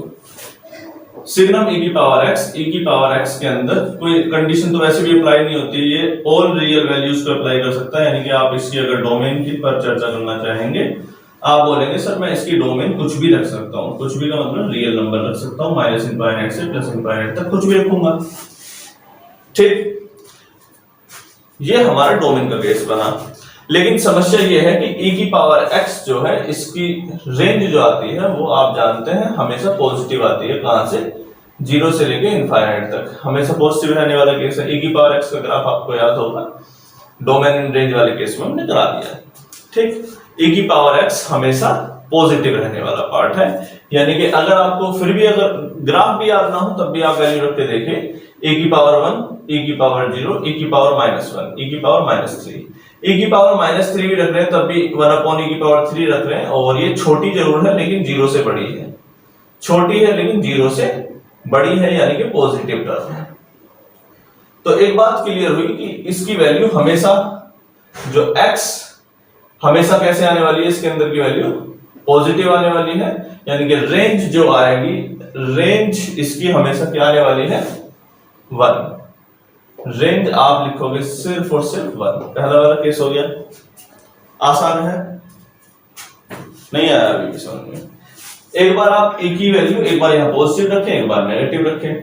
जब आपको पता चलेगा कि इसकी वैल्यू सिर्फ और सिर्फ पॉजिटिव दिखा रही है, और सिर्फ पॉजिटिव दिखाने के केस में हमने इसकी रेंज 1 डिसाइड करी है। अगर आप इसकी बात करें, चलो signum greatest integer function, signum greatest integer function की बात करें तो ग्रेटेस्ट इंटीजर फंक्शन आप जानते हैं क्या होता है, अभी तक पढ़ाया है क्या हमने? नहीं पढ़ाया है। चलिए कोई नहीं, इसके बाद का जो विषय स्टार्ट करते हैं वो ग्रेटेस्ट इंटीजर फंक्शन ही स्टार्ट करते हैं। तो सिग्नम ग्रेटेस्ट इंटीजर फंक्शन की बात करें तो ग्रेटेस्ट इंटीजर फंक्शन होता है जो लेस और इक्वल्स टू को दिखाता है, लेस और इक्वल्स टू को। अगर आप ग्रेटेस्ट इंटीजर फंक्शन के अंदर कोई भी वैल्यू रखेंगे, कोई भी का मतलब -∞ से +∞ तक की कोई भी वैल्यू रखते हैं तो ये हमेशा लेस वैल्यू दिखाते हैं। अगर ये आपने -3.5 वैल्यू रखी इसके अंदर तो आपकी जो वैल्यू दिखाएगा या तो -4 और -3 में से जो छोटा वाला होता है उसे दिखा देता है। इस पर अभी चर्चा कर लेते हैं। तो इसके बाहर जो वैल्यू आएगी वो नेगेटिव भी आ सकती है। कैसी? नेगेटिव भी आ सकती है। जब आप 0 रखेंगे तो 0 भी आ सकती है और पॉजिटिव भी आ सकती है। ठीक, आपने ग्रेटेस्ट इंटीजर फंक्शन के अंदर 4.4 रखा तो इसकी वैल्यू 4 और 5 में से 4 को चुन लेगा ये, और इसकी वैल्यू कैसे आ जाएगी आपकी? पॉजिटिव। ग्रेटेस्ट इंटीजर फंक्शन आपने 11th क्लास में पढ़ा है, और नहीं पढ़ा है तो बस 2 मिनट और रुक जाइए। इस पर हम एक वाइड या एक अच्छा सा बड़ा सा डिस्क्रिप्शन तैयार कर लेते हैं इसके बारे में, फिर कोई कंफ्यूजन क्रिएट होगी नहीं कभी भी आपको। ठीक, तो ये वाला केस हमें पता चला कि ये पॉजिटिव भी हो सकता है, नेगेटिव भी हो सकता है और 0 भी हो सकता है, तीनों केस है। तो ये वाला केस में आपकी जो रेंज आ जाएगी वो रेंज आपकी 1, 0 और -1 तीनों ही ये केस इसमें शामिल हो जाएंगे। ठीक, क्लियर हुआ बेटा? चलिए तो आगे बढ़ते हैं।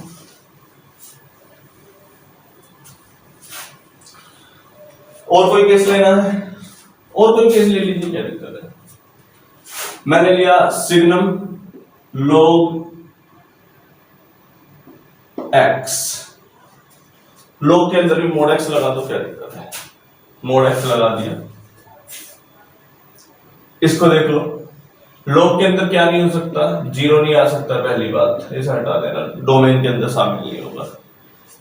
मॉड्यूलस है, मॉड्यूलस लगा है log के अंदर, मॉड्यूलस हालांकि इसमें नेगेटिव टर्म भी शामिल नहीं होती लॉग के अंदर, ये बात हकीकत है। लॉग के अंदर x होता तो नेगेटिव टर्म भी शामिल नहीं होती।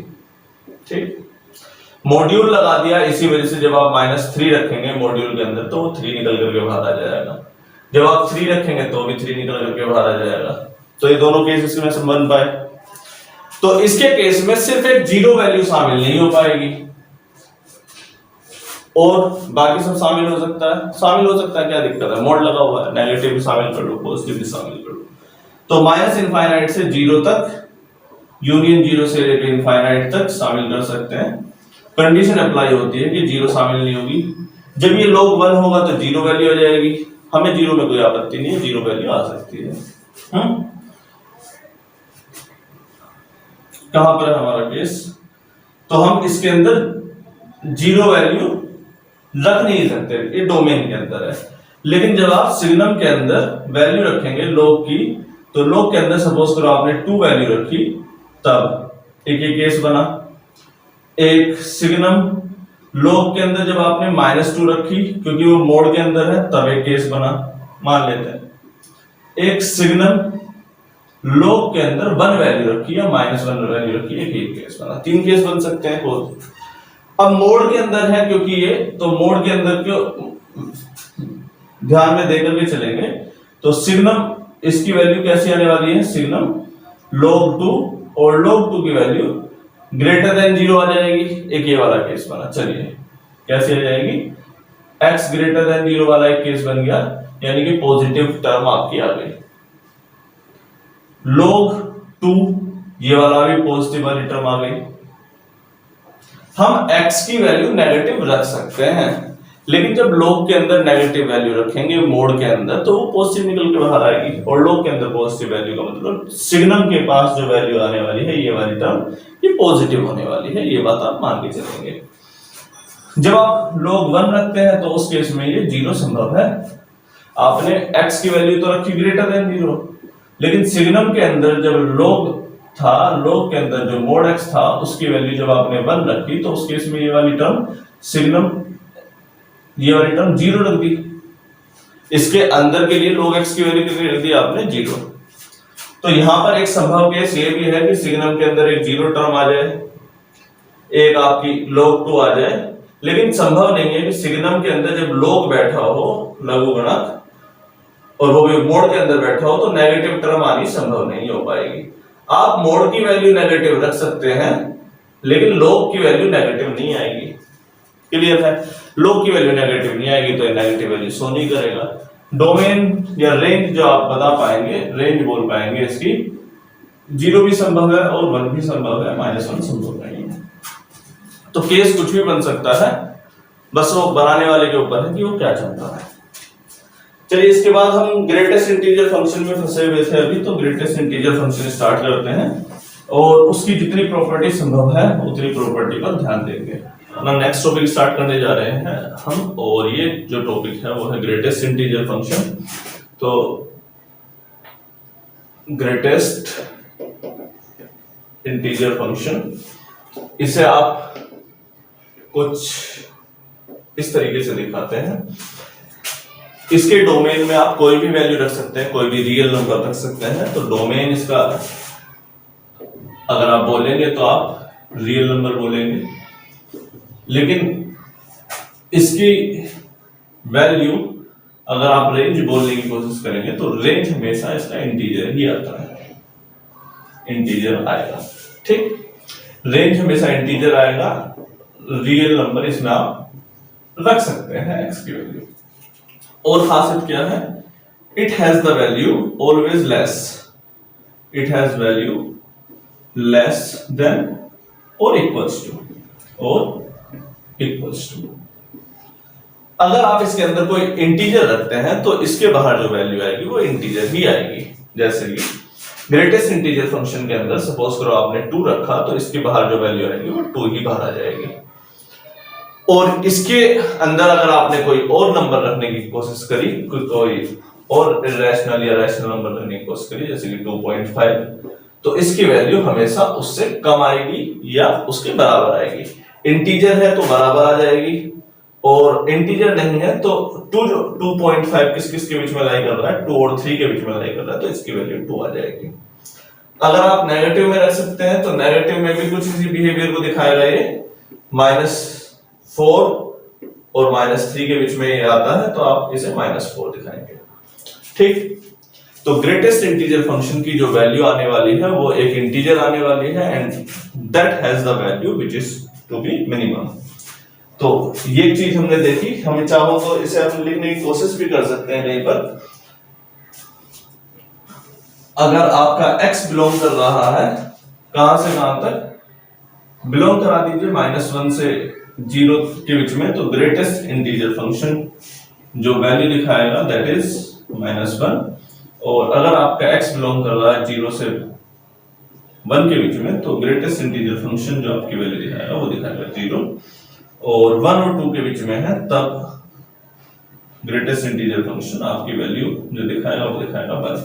इसको हमने हालांकि पहले भी देख लिया है ग्रेटेस्ट इंटीजर फंक्शन को, जब हमने 11th क्लास के बारे में इसमें पढ़ाया था, इनके ग्राफ्स के बारे में या इनके बारे में, तब हमने बता दिया था।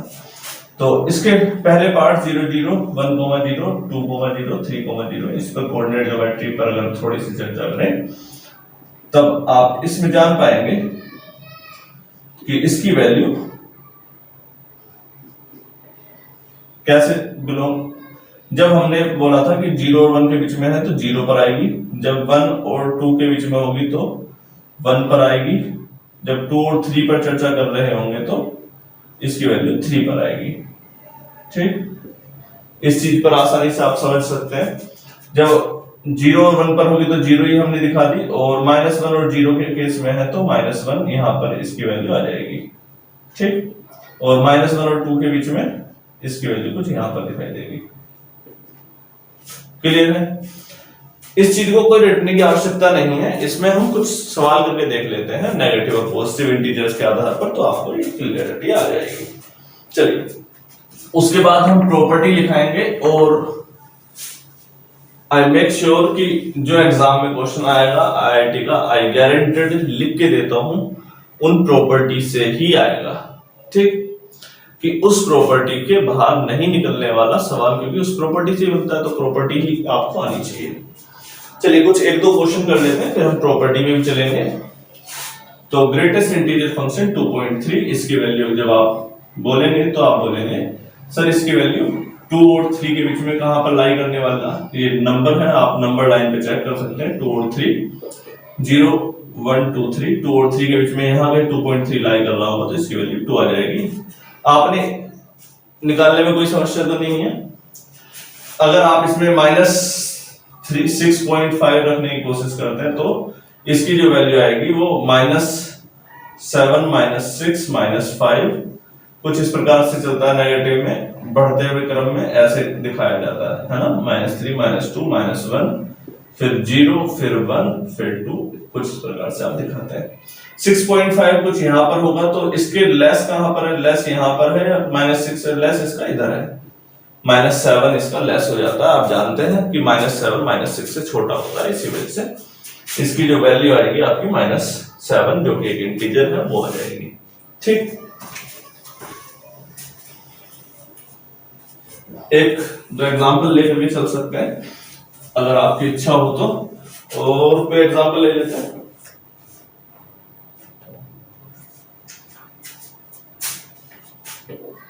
फाइंड द रेंज ऑफ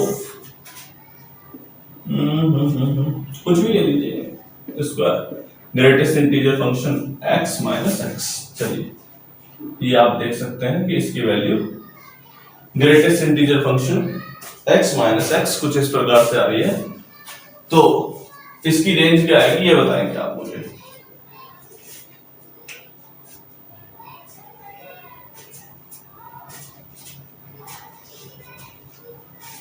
जल्दी बताइए। अगर हमने बोला कि x belongs to real number, domain हम कुछ भी ले लेते हैं, मान लेते हैं कि कोई भी नंबर हो सकता है, रियल नंबर जरूरी नहीं है कि रियल हो या रियल प्लस भी हो। आप एक वैलिड डोमेन निकालने की बाद में चर्चा करेंगे कि वैलिड डोमेन क्या होगा इसके लिए। आप इसके लिए कोई नेगेटिव वैल्यू एज्यूम करके चल सकते हैं। सपोज करो आपने इसके लिए अंदर वैल्यू एज्यूम करी 3.5 माइनस 3.5। अब 3.5 ग्रेटेस्ट इंटीजर फंक्शन के अंदर 3 आएगा और माइनस 3.5, तो ये माइनस का 0.5 आएगा। उस केस में जो स्क्वायर रूट है वो वैलिड नहीं रहा। स्क्वायर रूट के अंदर जो कुछ भी होता है that should be positive, that should be greater than equal to 0। मतलब इसकी वैल्यू कैसी भी हो ग्रेटर देन इक्वल टू 0 तो होनी चाहिए। अब ग्रेटर देन इक्वल टू 0 होने के लिए या तो इन दोनों टर्म्स को बराबर होना चाहिए, यानी कि ये इंटीजर से बिलोंग करे। इंटीजर का मतलब इसके अंदर आप 4 वैल्यू रखो, x की वैल्यू 4 रख दो बस। देखो ये भी 4 दिखा रहा है, ये भी 4, तो 0 आ गया। ये केस संभव है कि इसकी एक रेंज कम से कम 0 तो आएगी ही। ये केस तो हमें क्लियर हो गया कि 0 तो आएगा ही आएगा। दोनों को इंटीजर रख देंगे 0 आ जाएगा, स्क्वायर रूट के अंदर वो 0 वैलिड हो जाएगा। हम जब कोई पॉजिटिव वैल्यू रख रहे हैं, पॉजिटिव वैल्यू का मतलब एक ऐसी टर्म जो कि इसके अंदर होगी 3.5 जैसे, तो उस केस में ये इंटीजर बन जा रहा है, ये मैक्सिमम वैल्यू बन जाती है, तो माइनस इसके अंदर वैलिड नहीं हो पा रहा। एक नेगेटिव वैल्यू रख के देख लेते हैं। अब नेगेटिव वैल्यू रखी मैंने माइनस 5.4 रखने की कोशिश करी, माइनस 5.4 रखने की कोशिश करी। उस केस में ये जो टर्म है ये वाली तो हम नेगेटिव रख ही नहीं सकते। समस्या क्या है कि -6 आएगा और ये माइनस का 5.5। अब ये दोनों में ही नेगेटिव आ गया, ये इसके डोमेन में ही लाई नहीं कर रहा है, ये इसके डोमेन में ही लाई नहीं कर रहा है। पहला कंडीशन ठीक, नेगेटिव इसके डोमेन में है नहीं। पॉजिटिव जब हम रख रहे हैं तो इसके डोमेन में क्या आ जा रहा है, इसके डोमेन में इसकी वैल्यू कैसे आ जाती है 0 नहीं सॉरी, पॉजिटिव रख रहे हैं तो नेगेटिव आ जा रही है। तो रेंज जो है आपकी क्या आ रही है, कहां पर था बेटा केस, तो रेंज आपकी यहां पर मेरे हिसाब से मुझे 0 ही दिखाई दे रही है। आप इस केस को आसानी से समझ सकते हैं। ठीक, एक बार और ऑब्जर्वेशन में करके देखिए, आएगा समझ में। आज गर्मी कुछ ज्यादा ही पड़ती है, मुझे ऐसा लग रहा है। गर्मियों की छुट्टियां हैं, उसका असर है। गर्मियों की छुट्टियों में बच्चे ऐसा करते हैं तो उस वजह से गर्मियां पड़ती हैं। गर्मियों की छुट्टियां आई और नाना नानी के घर जाना शुरू, ऐसा आमतौर पर होता है जनरली हमारे देश में कि गर्मियों की छुट्टियां का मतलब नाना नानी के घर जरूर जाना। एग्जाम्पल लेकर के चल लेते हैं बेटा, और एग्जाम्पल है आपका फाइंड द रेंज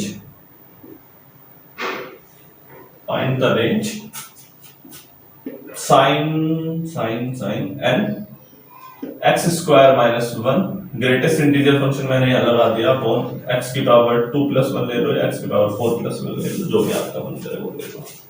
ठीक, ये केस बना और आपको इसकी रेंज बतानी है। देखो जरा, क्या ये संभव है कि हो सकता है आपसे इसकी डोमेन पर चर्चा करें तो डोमेन आप इसमें कुछ भी रख सकते हैं। कहीं पर ये इनवैलिड दिखाई दे रहा है, मुझे तो लगता नहीं है कि कहीं पर ये इनवैलिड होगा, क्योंकि ये नेगेटिव आ नहीं सकता। ये वाला केस नेगेटिव आ नहीं सकता। अब इसके अंदर की बात यह है कि साइन की जो डोमेन पर चर्चा करते हैं आप माइनस इनफाइनाइट से इनफाइनाइट तक कर लेते हैं, और उसे कोई आपत्ति भी नहीं होती। साइन के कर्व को आपने देखा है, साइन का कर्व कैसे जाता है, साइन का कर्व कुछ इस प्रकार से जा रहा होता है, उसे कोई आपत्ति नहीं है कि वो नेगेटिव इनफाइनाइट में जा रहा है, पॉजिटिव इनफाइनाइट में जा रहा है।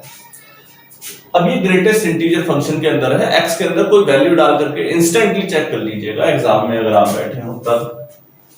जब आप चेक करेंगे साइन के अंदर 2.5 का स्क्वायर माइनस 1 और साइन के अंदर की वैल्यू n 2.5 का स्क्वायर 625 माइनस 1 और ये जो वैल्यू आई साइन n 5.25 आ गई। समस्या यहां पर एक, यहां n नहीं है बेटा, ये पाई है। ये क्या है, पाई। ठीक, n की कोई यहां पर डेफिनेशन बनती नहीं है। अब ये ग्रेटेस्ट इंटीजर फंक्शन के अंदर 5.25 आया और 5.25 की वैल्यू आप जानते हैं क्या आने वाली है, 5 आने वाली है, और ये आया sin 5 पाई। ठीक, जब आप कोई नेगेटिव वैल्यू रखेंगे और नेगेटिव वैल्यू का स्क्वायर करेंगे तो सीधी सी बात है वो भी पॉजिटिव आएगा, वो भी टर्म कैसी आने वाली है, पॉजिटिव। अब -2.5 होता तो -2.5 का स्क्वायर भी पॉजिटिव आ जाता, -6.25 + 1। अब उस केस में ये हो जाता कि -5.25 की जगह अब ये -6 पोजीशन ले लेता और साइन की वैल्यू अंदर माइनस का 6 पाई आ जाती। और साइन की वैल्यू जब जब पाई पर आई है 0 पाई 2 पाई 3 पाई, ठीक, -1 पाई -2 पाई -3 पाई, इसकी वैल्यू क्या आई है, इसकी वैल्यू 0 आई है। कितना आसान है इसमें। तो इसके अंदर आप जब भी कुछ भी वैल्यू रख रहे हैं तो ये n पाई की तरफ शिफ्ट हो जा रहा है। अब n पाई की तरफ शिफ्ट हो जाने की वजह से ये वाली टर्म का जो रेंज आ गई वो आपकी 0 आ गई। तो कैसा केस लगा, एकदम बिल्कुल सिंपल सा केस था और इसे आप आसानी से कर सकते थे। चलिए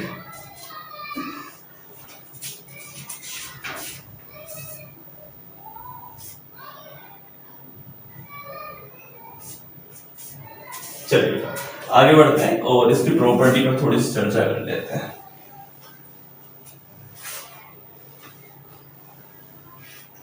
याद रखिएगा कि ये प्रॉपर्टी वरदान मान के चलिएगा, आपको आसानी से कहीं मिलेंगी नहीं, कोई बताएगा नहीं, या तो आप कोचिंग में पढ़ेंगे किसी बड़ी से बड़ी कोचिंग में, जब मिलेंगी नहीं तो ढूंढते रहोगे बस। तो इस प्रॉपर्टीज को याद कर लीजिए, इतनी आसानी से मिलेगी नहीं, मिल जाएंगी। कुछ और चैनल्स भी हैं जो बहुत अच्छा पढ़ा रहे हैं तो आप उन पर भी फोकस कर सकते हैं, ऐसी कोई बात नहीं, लेकिन जब हम पढ़ा रहे हैं तो आप यहां पर भी थोड़ा बहुत ध्यान दे सकते हैं, है ना। चलिए चेक कर लेते हैं। -x ग्रेटेस्ट इंटीजर फंक्शन की value minus of greatest integer function आती है जबकि x बिलोंग करेगा इंटीजर से। i लिख देते हैं इंटीजर को फिलहाल, x बिलोंग करेगा इंटीजर से, ठीक। जब ये इंटीजर से बिलोंग करेगा तो minus of greatest integer function, ये माइनस ऑफ इसकी वैल्यू आएगी, ठीक है। जैसे कि उदाहरण के तौर पर अगर आप -3 रखते हो तो -3 की वैल्यू सीधी सी बात है -3 ही आ जानी है, क्योंकि आप माइनस इसके अंदर रखोगे तो इसकी वैल्यू बाहर निकल के -3 आ जाएगी, ठीक। एक ऐसा केस होता है आपका। हमने इंटीजर से बिलोंग कराई है। अगर माइनस में है ग्रेटेस्ट इंटीजर फंक्शन तो ये minus of greatest integer function x -1 के बराबर आएगा, जबकि आपका x नहीं बिलोंग कर रहा है इंटीजर से। सेकंड प्रॉपर्टी, पहली प्रॉपर्टी देख लीजिए, दूसरी प्रॉपर्टी देख लीजिए, वैल्यू रख के देख लीजिए। -5.25 हमने डायरेक्टली अभी भी कराया था। इसके केस में हमने बोला था कि -6 और -5 के बीच में ये कहां पर जाएगा, -6 पर जाएगा, क्योंकि ये छोटा है। हमने पहले ही लिखवा दिया है कि इसकी वैल्यू कैसी होती है, लेस होती है और इक्वल्स टू होती है, ठीक। सवाल आसानी से समझ में आना चाहिए, इसकी वैल्यू यहां तक जाएगी। अगर मैं इसके अंदर रखूं -5.25, माइनस बाहर निकल गया -1, -5.25 की वैल्यू बाहर निकल करके कितनी आएगी, 5 आएगी, क्योंकि अब तो ये पॉजिटिव है, माइनस तो मैंने बाहर ले लिया, -1, -5 -1 -6 आ रही है, ठीक। अब आप बोलेंगे सर ये तो हम पहले ही कर रहे थे, अब क्यों कर रहे हो। ऐसा नहीं है कि ये आप कर रहे थे तो हमेशा आपसे हो जाएगा। जब यही केस किसी साइन या कोस के अंदर डल जाएगा तो आपकी जान को आफत बना देगा। अब तो यहाँ सीधे सीधे ग्रेटेस्ट ही लगा देते तब कुछ जा रहा था क्या, हम ऐसा सोचने लग जाते हैं। प्रॉपर्टी आती है तो फिर कोई दिक्कत नहीं है हमें, ठीक है, हमें क्या आपत्ति है। अब उसमें इसकी वो देख लीजिए कि क्या इंटीजर से बिलोंग कर रहा है, नहीं कर रहा है, बस ये रख लो, ये रख लो। अब सपोज करो आपने ये रखने की कोशिश करी, कोस के अंदर माइनस ग्रेटेस्ट इंटीजर फंक्शन। अब कोस के अंदर -x जो होता है आमतौर पे कोस x ही हो जाता है, कोस ग्रेटेस्ट इंटीजर फंक्शन x, ठीक। तो ऐसा नहीं है कि किसी भी छोटी से छोटी प्रॉपर्टी का काम नहीं होता, उसका काम होगा। चलिए इसकी थर्ड प्रॉपर्टी की तरफ देखते हैं। थर्ड के 3-4 प्रॉपर्टी है, सारी हमें तैयार करनी है, उन्हें एक साथ लिख लेते हैं, इस बार थोड़ा ज्यादा बेहतर रहेगा। अदरवाइज अलग अलग करने में हम थोड़ी सी प्रॉब्लम आएगी। हाँ तो बेटा हम अपनी 4 प्रॉपर्टी लेके आए हैं, 3, 4, 5 और 6। ये चारों प्रॉपर्टी आइडियली वैसे आपको समझ में आ सकती हैं थोड़ी, अगर आप ध्यान से ऑब्जर्वेशन करके देखते हैं तब। ग्रेटेस्ट इंटीजर फंक्शन किसी नंबर से अगर बड़ा है तो उसकी वैल्यू, मतलब ग्रेटेस्ट और इक्वल्स टू का साइन लगाया है, इनइक्वालिटी लगाई, ग्रेटेस्ट और इक्वालिटी वाली दोनों के लिए लगाई हुई है, तो वो बिलोंग करेगा उससे और उससे इनफाइनाइट तक। ठीक, ग्रेटेस्ट इंटीजर फंक्शन अगर स्ट्रिक्टली ग्रेटर देन है n से, तब उसकी वैल्यू n+1 और इनफाइनाइट आ जाएगी। ऐसा करते हैं, पहले इन दोनों पर थोड़ी सी चर्चा कर लेते हैं, फिर इस पर हम चलने की कोशिश करेंगे। सपोज करो कि ग्रेटेस्ट इंटीजर फंक्शन को 3 से बड़ा होना है। किससे? 3 से बड़ा या 3 के बराबर होना है। तो 3 से बड़ा या 3 के बराबर ग्रेटेस्ट इंटीजर के अंदर कौन सी आप ऐसी वैल्यू रखोगे कि वो आ जाएगा? आपने कहा कि सर मैं 3 से बड़ा 3.5 रखने की कोशिश कर सकता हूं। 3.5 जब मैं यहां पर रखूंगा तो उस केस में इसकी वैल्यू 3 ही आएगी। कैसी आएगी? 3 आएगी। ये एक केस बन गया। Very good.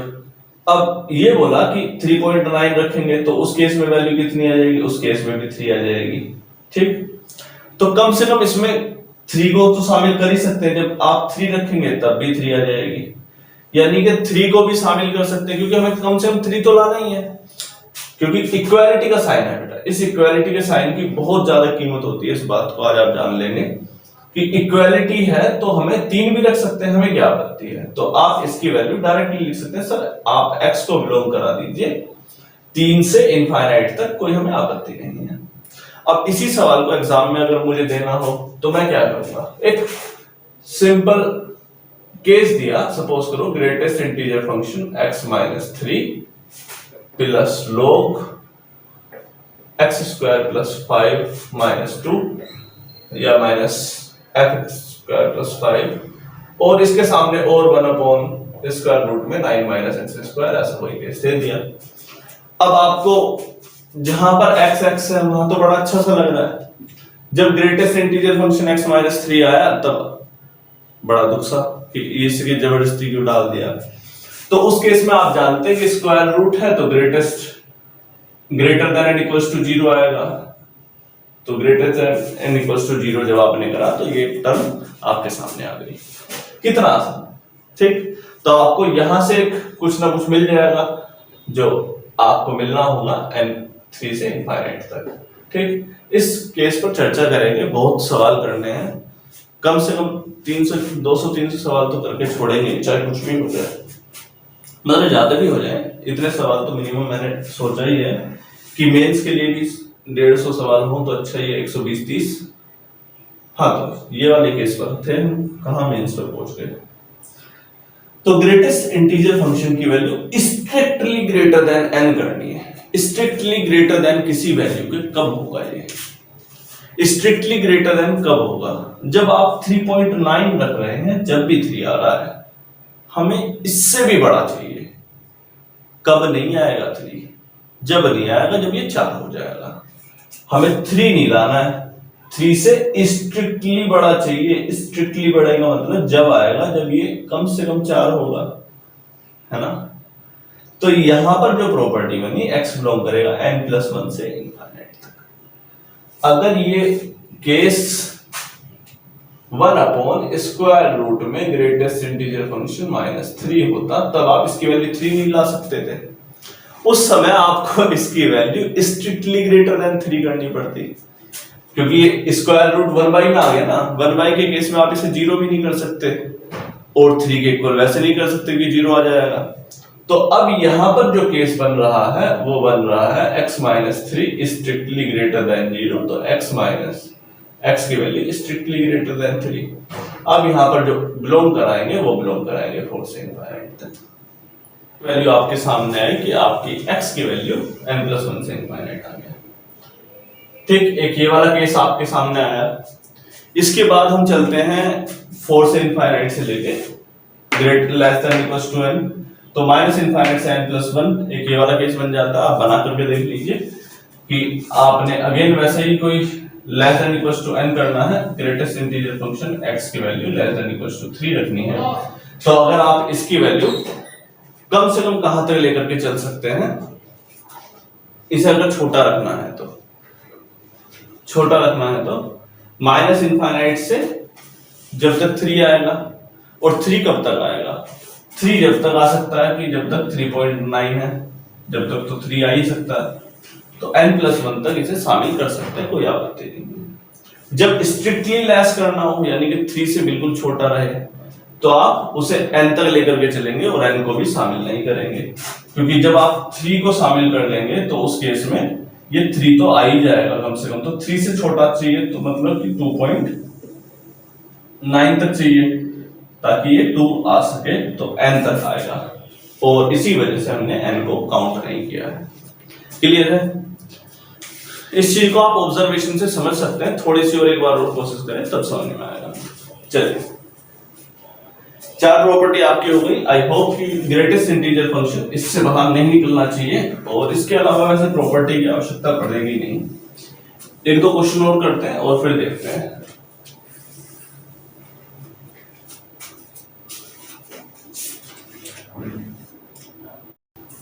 एक एग्जांपल लेके चल लेते हैं बेटा।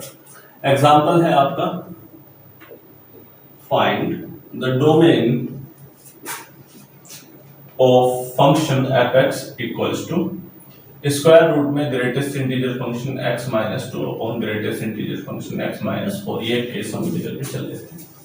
ठीक, इस केस को हालांकि आपने बहुत बार सॉल्व किया होगा, लेकिन उस तरह से नहीं किया होगा जैसा आप करेंगे।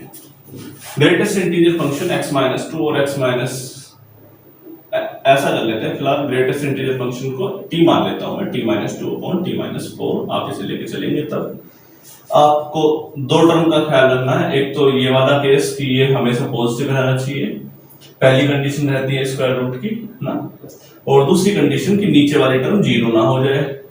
तो दूसरी कंडीशन क्या है, नीचे वाली टर्म 0 ना हो जाए। ये दोनों केस आप अपने अंदर जहन में या अपने मन के अंदर छिपा करके रखेंगे।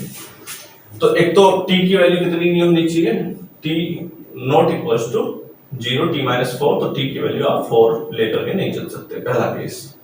ठीक, अब इस पूरी टर्म को t minus 2 upon t minus 4 को आपको पॉजिटिव लेकर के चलना है। कैसा, greater than and equals to 0 चल जाएगा, greater than and equals to 0 चल जाएगा, लेकिन नीचे वाली टर्म को हम 0 नहीं करेंगे बस। चलिए ग्राफ बनाते हैं, माइनस इनफाइनाइट से इनफाइनाइट। हम ग्रेटेस्ट इंटीजर फंक्शन को थोड़ी देर के लिए भूल जाते हैं, t के लिए सोल्व कर लेते हैं।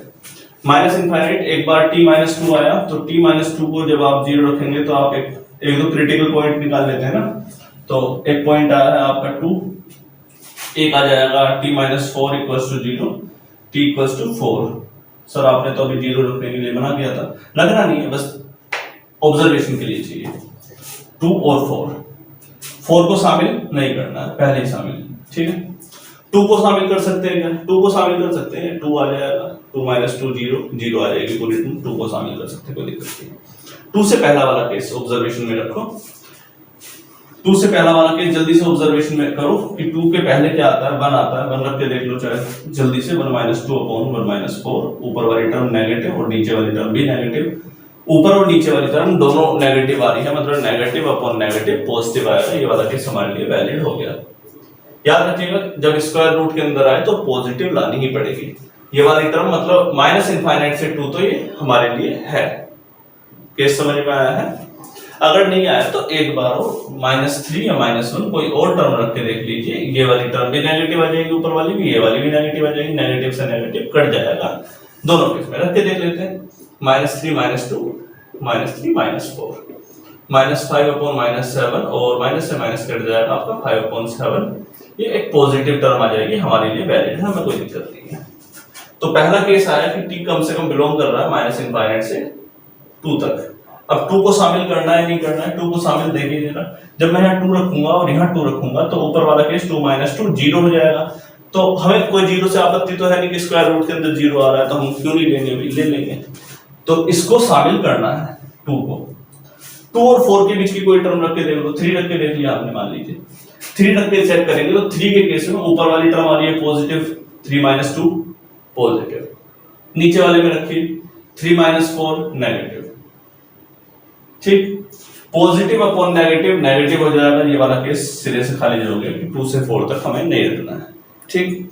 4 को शामिल करना ही नहीं था। 4 के बाद जो आप टर्म आएंगे उन्हें देख लेते हैं, 5 रख के देख चेक कर लीजिए। जब आप 5 रखेंगे तो 5 के केस में ऊपर वाली टर्म 5 - 2 पॉजिटिव आ रहा है, 5 - 4 ये वाली एक टर्म, नीचे वाली टर्म भी पॉजिटिव आ रही है, पॉजिटिव अपॉन पॉजिटिव, ये वाला केस भी आपका पॉजिटिव आ गया। इट मेक्स अ सेंस कि हमने -∞ से 2 तक इसे वैलिड रखा यूनियन, 4 को शामिल नहीं करना है, 4 से ∞ तक इस टर्म को वैलिड रखा। ये अगर x लिखा होता, t लिखा होता, p लिखा होता, k लिखा होता, तब ये आंसर आपका बहुत अच्छा था। समस्या यहां कर दी कि इन्होंने ग्रेटेस्ट इंटीजर फंक्शन रख दिया। अब बाकी सब की जरूरत नहीं है, हटा देते हैं, बाकी सब की हमें आवश्यकता नहीं है, इसे हटा देते हैं। अब ग्रेटेस्ट इंटीजर फंक्शन पे आते हैं। अब ग्रेटेस्ट इंटीजर फंक्शन ने बोला कि इसकी वैल्यू एक बार तो आपने रखी है, कहां से, 2 से शामिल करके कम, किससे, 2 को शामिल किया है और 2 से कम रखी है। एक बार रखी है आपने 4 से ज्यादा और 4 को शामिल भी नहीं किया है। 2 केस आपके सामने आए। ग्रेटेस्ट इंटीजर फंक्शन 4, प्रॉपर्टी याद है, भूल गए। Greatest integer function less than equals to n, तो x बिलोंग करेगा -∞ से n+1 पहला केस, ठीक। Greatest integer function n greater than n, तो x बिलोंग्स टू n+1 से ∞। ये केस था। देखो जरा जल्दी से ऑब्जर्वेशन करके, जल्दी देखिए बेटा, तेजी के साथ।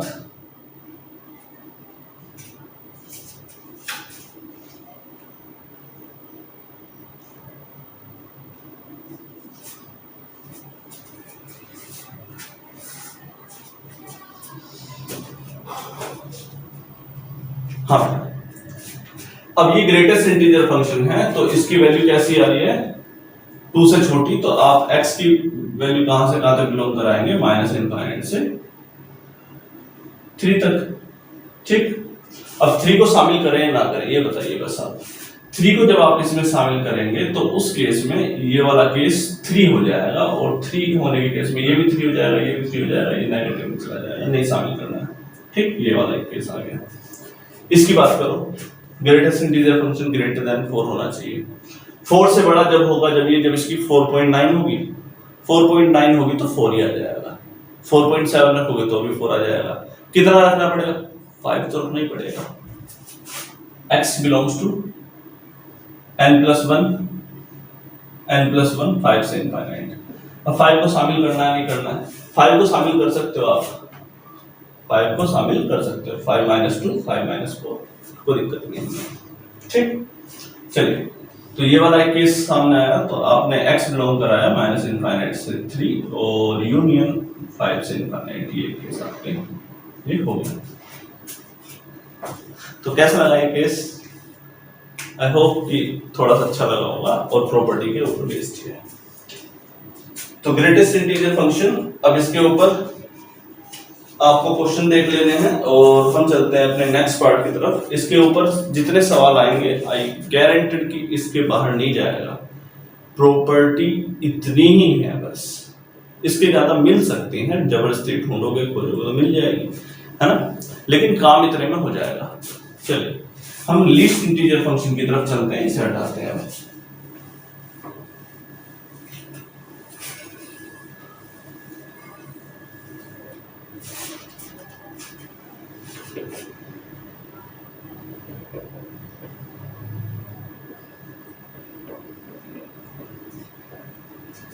लीस्ट इंटीजर फंक्शन जैसा वो है वैसा ये है। इसको पता नहीं कैसे दिखाते हैं, ब्रैकेट करके दिखा देते हैं, और ब्रैकेट को बीच में थोड़ा सा भारी करके दिखाते हैं, कोई दिक्कत नहीं है। Least integer function, it has the value,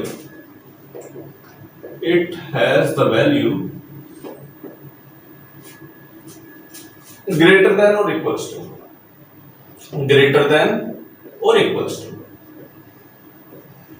हमेशा बड़ी वैल्यू दिखाएगा और दिखाएगा कैसे, इक्वल्स टू के।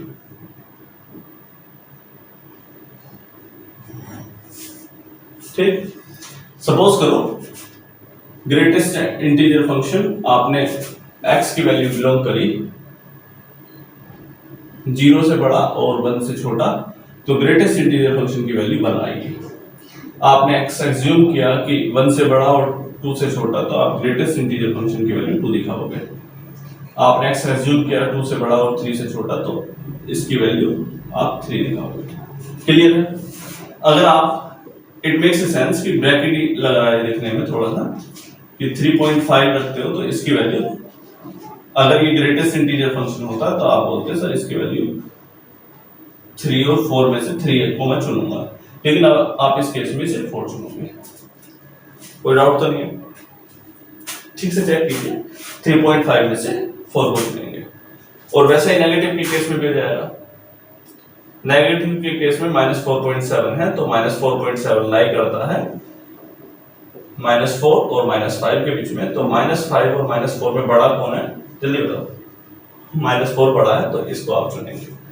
तो लीस्ट इंटीजर फंक्शन की जो वैल्यू आएगी वो -4 आ जाएगी।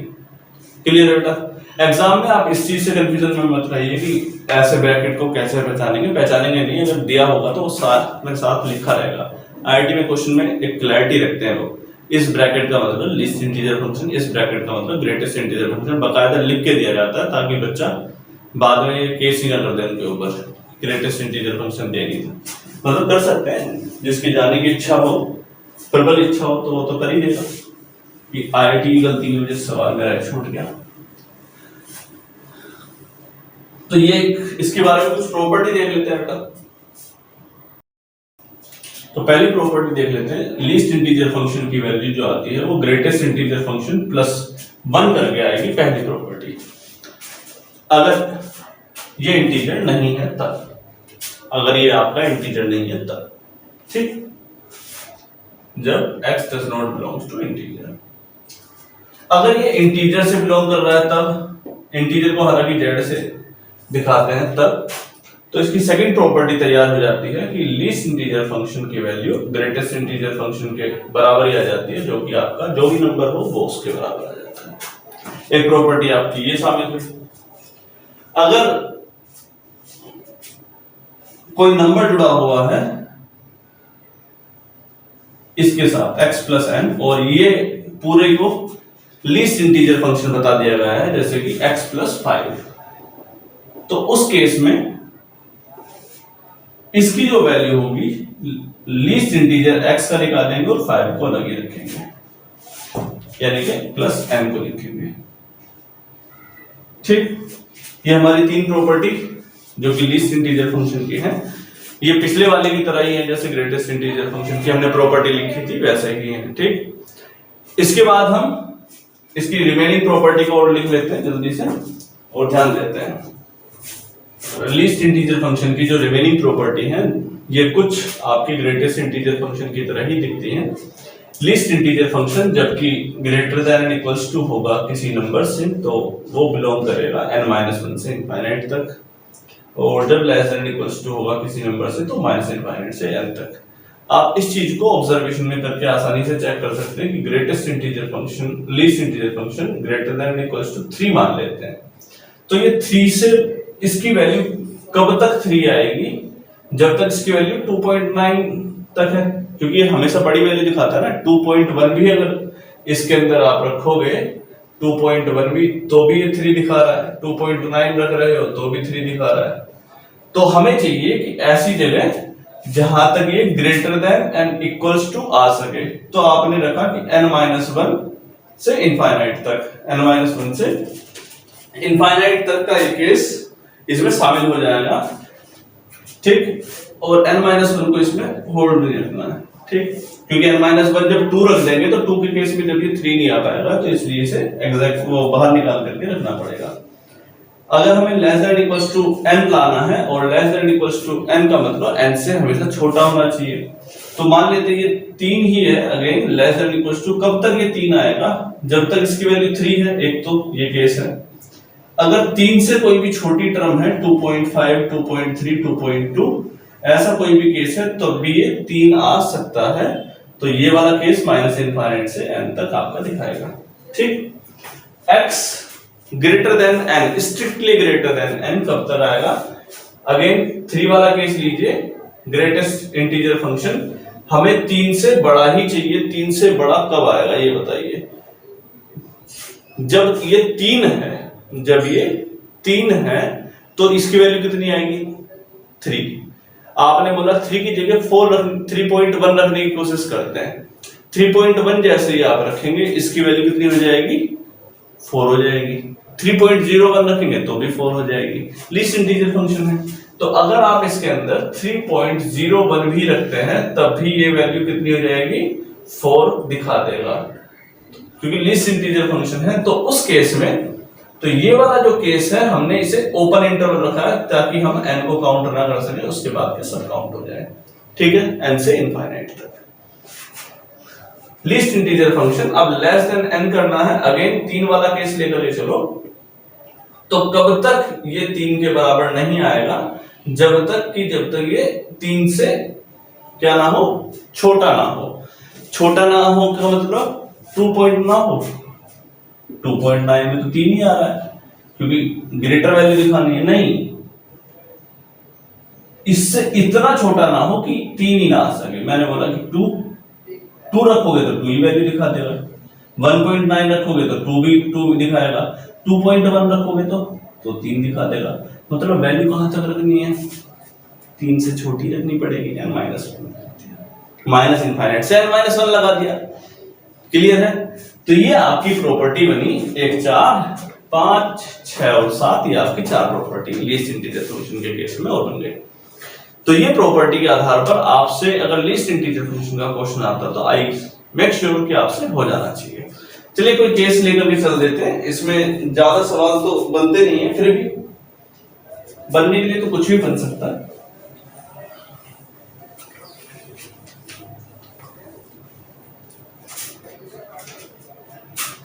Find the domain of function f(x) equals to sec inverse 2 minus, ये लीजिए, ये ठीक है। sec inverse जबरदस्ती sec inverse लेने की क्या जरूरत थी? इतना टफ केस, टफ तो नहीं लग रहा। तो सबसे पहले assumption में जाएंगे डोमेन और रेंज की, जो चैप्टर हमने पढ़ाया था। Standard function sec inverse x का ग्राफ अपने मन में लाओ। अरे मैं ही भूल गया क्या, सेक इनवर्स एक्स का ग्राफ कैसे था? नहीं याद आ रहा। सेक एक्स का ग्राफ कैसे था? अरे वो भी याद नहीं आ रहा। कोसेक एक्स का ग्राफ कैसे था? वो भी याद नहीं आ रहा। करोगे कैसे? तो सबसे पहले कोसेक्स का ग्राफ मन में लाओ। लिया, लो जमीन पे उतार दिया ग्राफ। सेक एक्स का ग्राफ कैसे जाएगा? जल्दी याद करो। 0 यहां से कुछ ऐसे जा रहा था क्या? π/2। जब कोसेक्स π/2 हो रहा था या 0 हो रहा था तो ये 1 था। 1/sec x, 1/cos x, है ना? 1/cos x ही तो होता है sec x। हाँ बिल्कुल। जब ये 0 हो रहा था तो ये 1 था, जब π/2 हो रहा था तो इनफाइनाइट था। तो कुछ इस प्रकार का एक केस आपको दिखाई दे रहा होगा, है ना? उसके केस में फिर ये -1 से ट्राई करेगा, यहाँ पर 1 से ट्राई कर रहा है, नीचे की तरफ जाने की कोशिश। तो कुछ इस प्रकार का करवा रहा होगा आपका, है ना? तो इसकी डोमेन और रेंज क्या थी सेक एक्स की? जल्दी याद करो। डोमेन सेक एक्स की डोमेन थी -इनफाइनाइट से +इनफाइनाइट। रियल वैल्यू एक्सेप्ट कौन सी नहीं आ रही है? जब ये π/2 आ रहा है। कौन सी टर्म नहीं आ रही है? जब ये π/2 नहीं आ रहा है। π/2 कौन से वाले π/2? n/2 नहीं, n+1/π/2 या 2n+1/π/2। जल्दी से सोचो बेटा। डोमेन सोच लिया, रेंज सोच लेंगे। डोमेन अज्यूम करिए अपने आप, जल्दी इसकी रेंज बताओ। इसकी रेंज सर माइनस इनफाइनाइट से जा रही है, माइनस इनफाइनाइट से -1, माइनस इनफाइनाइट से -1, -1 आ रही है, हाँ आ रही है। यूनियन कहाँ से, 1 से इनफाइनाइट पर जा रहा है, ऊपर भी जा रहा है। सिर्फ ग्राफ के एजम्पशन से आपने sec x की डोमेन और रेंज निकाल दी, क्या बात है, जबरदस्त काम कर दिया आपने तो। या फिर याद कर लो, याद तो करने का फायदा नहीं है, बनाओगे तो ज्यादा बेहतर रहेगा। अब sec x का रेंज ये है, sec इनवर्स x की रेंज क्या हो जाएगी, sec इनवर्स x की रेंज क्या हो जाएगी, ये हो जाएगी sec इनवर्स x की जो डोमेन हो जाएगी, मैं इस सारी अंदर वाली टर्म को t मान लूं तो इसकी जो डोमेन हो जाएगी sec x की रेंज के बराबर आ जाएगी ना। तो जो t बिलोंग करेगा वो कहां से कहां तक करेगा, माइनस इनफाइनाइट से -1 यूनियन 1 से इनफाइनाइट। ये केस बना, ये केस बना, ये चीज समझ में आई या नहीं आई। हमने sec x का ग्राफ पकड़ा, वहां से sec x की रेंज निकाल ली, हमें sec इनवर्स x याद नहीं आ रहा, हम क्या करें, नहीं पढ़ा भाई, भूल गए हम, भूले तो हम भी नहीं थे। y इक्वल्स टू x पर मिरर इमेज बना दो, sec x का पलट दो, ये हो सकता है। ये वाला जब यहां आ जाता है 1 पर, याद है, ये वाला कुछ केस, ये वाले केस ऊपर की तरफ नीचे, ऊपर नीचे भागना शुरू कर देते हैं, कुछ इस प्रकार से बनता है केस। इतना डिटेल में अभी जाने की जरूरत नहीं है, लेकिन आपने sec x की रेंज निकाली, ये अच्छी बात है। sec इनवर्स x का वो डोमेन हो जाएगा, ये हमारे लिए बहुत अच्छी बात है। डोमेन को हम चर्चा करेंगे माइनस इनफाइनाइट से प्लस इनफाइनाइट तक, बीच में -1 भी आया और 1 भी आया, जिसको हमें शामिल करना है, बीच वाली टर्म को शामिल नहीं करना है, ठीक, very good. 2 minus least integer function की वैल्यू एक बार यहां से, 2 माइनस लीस्ट इंटीजर फंक्शन की वैल्यू एक बार किससे छोटी, -1 से छोटी कर दो भैया, 1 शामिल कर लें, लेस देन इक्वल टू लगाएंगे, बिल्कुल लगाएंगे, बाकी सब जो जरूरत नहीं हटाते हैं, जस्ट फोकस, एक्टिंग पर मत चले जाना, जिस चीज पे ध्यान देना उस पर दो। 2 minus greatest least integer function, इसकी वैल्यू अब कब है, 1 से बड़ा, ग्रेटर देन इक्वल्स टू 1 को शामिल कर रहे हैं इसलिए greater than and equals to का साइन लगाया, यहाँ पर -1 को शामिल कर रहे हैं तो इसलिए लेस देन इक्वल्स टू का साइन लगाया। सोल्व करिए जल्दी से, minus greatest integer function 1 -2, minus को भी यहीं रहने दो जब तक कुछ नहीं हो रहा, ये आ गया लेस देन इक्वल्स टू 1, ये केस से आया, क्लियर है। हर एक स्टेप इसलिए सोल्व करते हैं ताकि आपको पता लग सके करते कैसे हैं, सोचते कैसे हैं एग्जाम में। Less than equals to -1 -2, less than equals to -3, दिखाई दे रहा है ना बोर्ड में अब तक, हाँ दिखाई दे रहा है, -3, -1 को इधर भेज दो तो ये कितना आ जाएगा, इसकी टर्म जब माइनस का साइन हट जाता है तो चेंज हो गया। प्रॉपर्टी, एक सवाल को करने में इतना सारा कुछ कैसे लग रहा है, लग नहीं रहा है, आ जाएगा। प्रॉपर्टी जल्दी से, अब ये भी पढ़ाएंगे,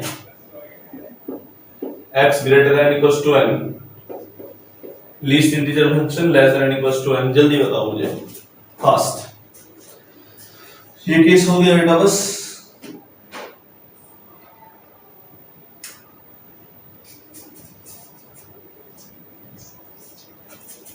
जल्दी बताओ बेटा।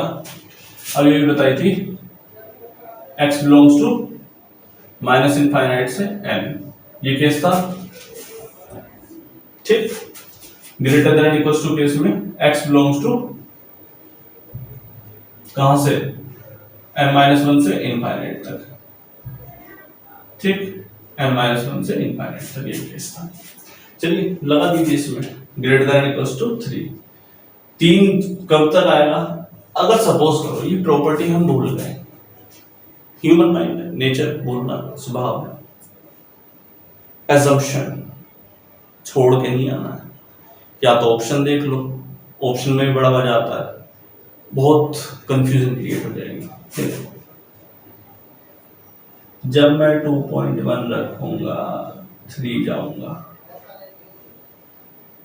2.9 रखूंगा तो भी 3 जाऊंगा, ठीक, 3.1 रखूंगा तो 4 जाऊंगा, 3.1 रखूंगा तो 4 जाऊंगा। तो कहां से कहां तक चला जाऊं? मैं ऐसा करता हूं,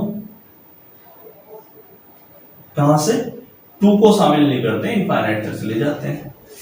2.1 रखेंगे तो भी जाएंगे, 2 को शामिल नहीं करते, 2 को शामिल नहीं करते, इनफाइनाइट तक जाते हैं। 2 को शामिल नहीं करते हैं, 2.1 को शामिल करते हैं, कर लिया। 2 को शामिल नहीं किया, 2.1 शामिल हो गया, ओपन इंटरवल, इनफाइनाइट तक चले गए। ठीक, चलो पहला केस। दूसरा case, x less than equals to 1 दिखाई दे रहा है। कहां से कहां तक? माइनस इनफाइनाइट से n तक। कब तक आएगा 1? जब तक 1 है तब आएगा। जब आप 1.1 रख दोगे तो 2 आ जाएगा। 1.1 नहीं रखना है, मतलब 1 को शामिल लेके चलेंगे, माइनस इनफाइनाइट से 1 को शामिल करके चलना है। ये आ गया। तो केस बन गया आपका डायरेक्टली माइनस इनफाइनाइट से 1 शामिल करना है, इसे यूनियन, 2 को शामिल नहीं करना है, 2 से इनफाइनाइट। ये केस बना। ये आपकी इसकी डोमेन आ गई जिसको आप निकाल रहे हैं। तो एक केस को सोल्व करने के लिए 2-3 मेथड इस्तेमाल हो सकते हैं साझेदार। ये प्रॉपर्टी याद हो तो बहुत अच्छी बात है, आप डायरेक्टेड तुरंत लगा देंगे। प्रॉपर्टी याद नहीं है तो भी थोड़ा सा एज्यूम करके कर सकते हैं। एक ग्राफ का इस्तेमाल भी आपको इस सवाल में देखने को मिला कि ग्राफ का इस्तेमाल बहुत अच्छे से करना है। इसीलिए हमने डोमेन और रेंज में हर एक फंक्शन का ग्राफ पढ़ाया है। इसलिए नहीं कि सिर्फ सवाल लगवाएंगे, फायदा क्या सवाल लगवाने का, कितने करवा दो नहीं आएगा। तो आप ये कह रहा हूं कि स्टैंडर्ड फंक्शन के ग्राफ देख लो, उनके डोमेन और रेंज रट लो, नहीं तो फंक्शन धुआं उड़ा देगा तुम्हारा। चलो लीस्ट इंटीजर फंक्शन खत्म होता है।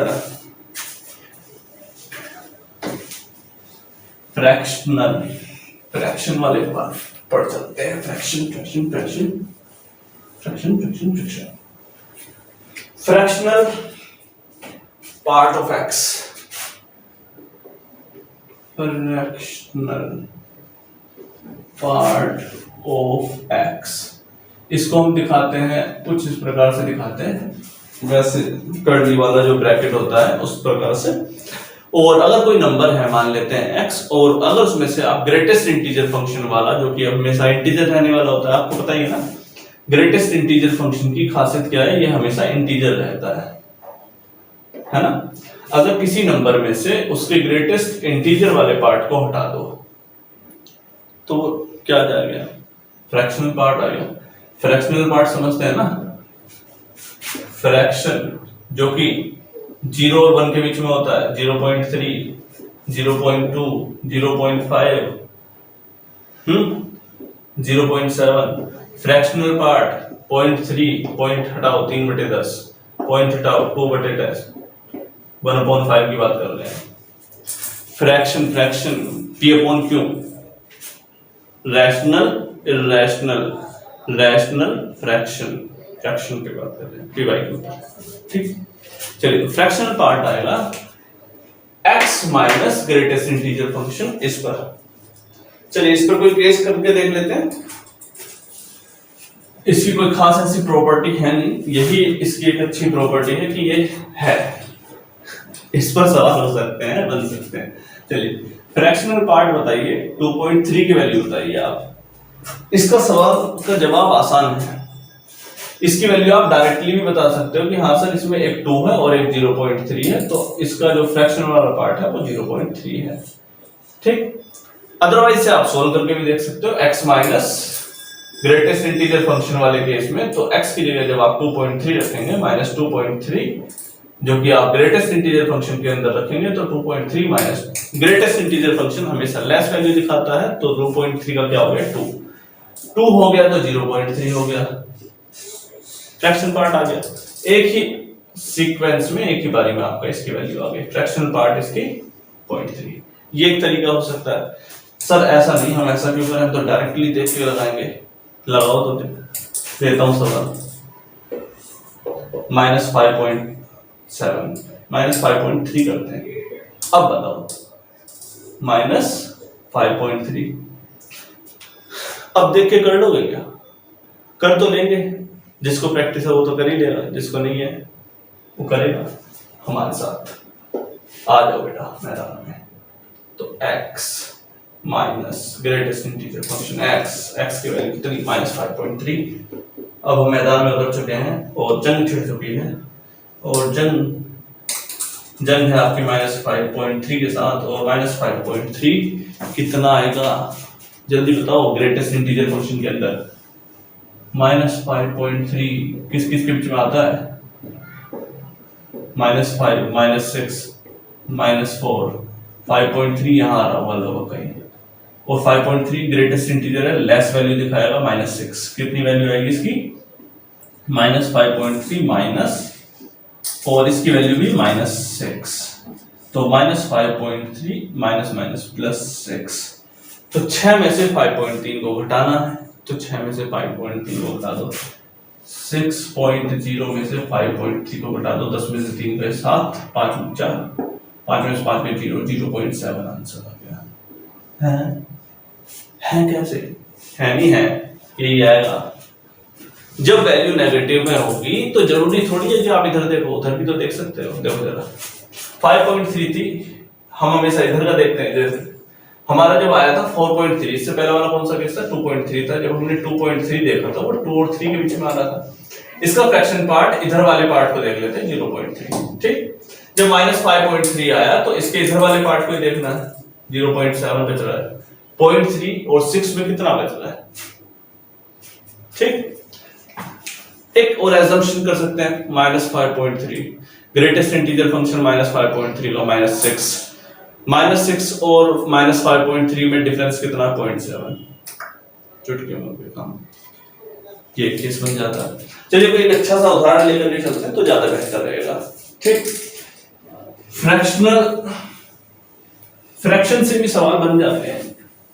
कोई एक अच्छा सा केस लेते हैं, जबरदस्त सा तो नहीं, ठीक से ही ले लेते हैं, और ताकि आपको थोड़ी सी क्लैरिटी आए कि सवाल कैसे होते हैं। हाँ, तो इस पर एक कोई एग्जांपल लेकर के चल लेते हैं। एग्जांपल कोई भी अच्छा सा। इससे पहले हम एक प्रॉपर्टी और बताना भूल गए, बतानी तो दी है, फिर भी आपको स्ट्रिक्टली याद रहनी चाहिए कि इसकी वैल्यू 0 से greater than and equal to होती है और लेस देन 1 होती है। ये बात आप हमेशा याद रखेंगे, अपने मन में उतार लीजिए कि फ्रैक्शनल पार्ट की वैल्यू 0 और 1 के बीच में होती है। ये बात ठीक है। 0 से greater than and equal to और 1 से लेस देन लगा करके चलेंगे, तब आपका ये केस हमेशा संभवतः ठीक रहेगा। कोई एग्जांपल लेकर के चलते हैं, अच्छा रहेगा। 4 part of greatest integer function equals to x plus greatest integer function x। ये केस लेकर के हम चल रहे हैं और आपको इसमें x की वैल्यू बतानी है। फाइंड x, चलो फाइंड x। क्लियर है? हमारे पास इन सब में से क्या क्या है? ग्रेटेस्ट इंटीजर फंक्शन की वैल्यू पता है कुछ? कहां से कहां तक आती है? डिपेंड ऑन द x, कि उसके अंदर 1.5 रखोगे तो 1 आएगा, 3.2 रखोगे तो 3 आ जाएगा। x की वैल्यू दी नहीं है। फ्रैक्शनल पार्ट की वैल्यू पता है 0 से 1 तक होती है। हम जानते हैं फ्रैक्शनल पार्ट होता क्या है।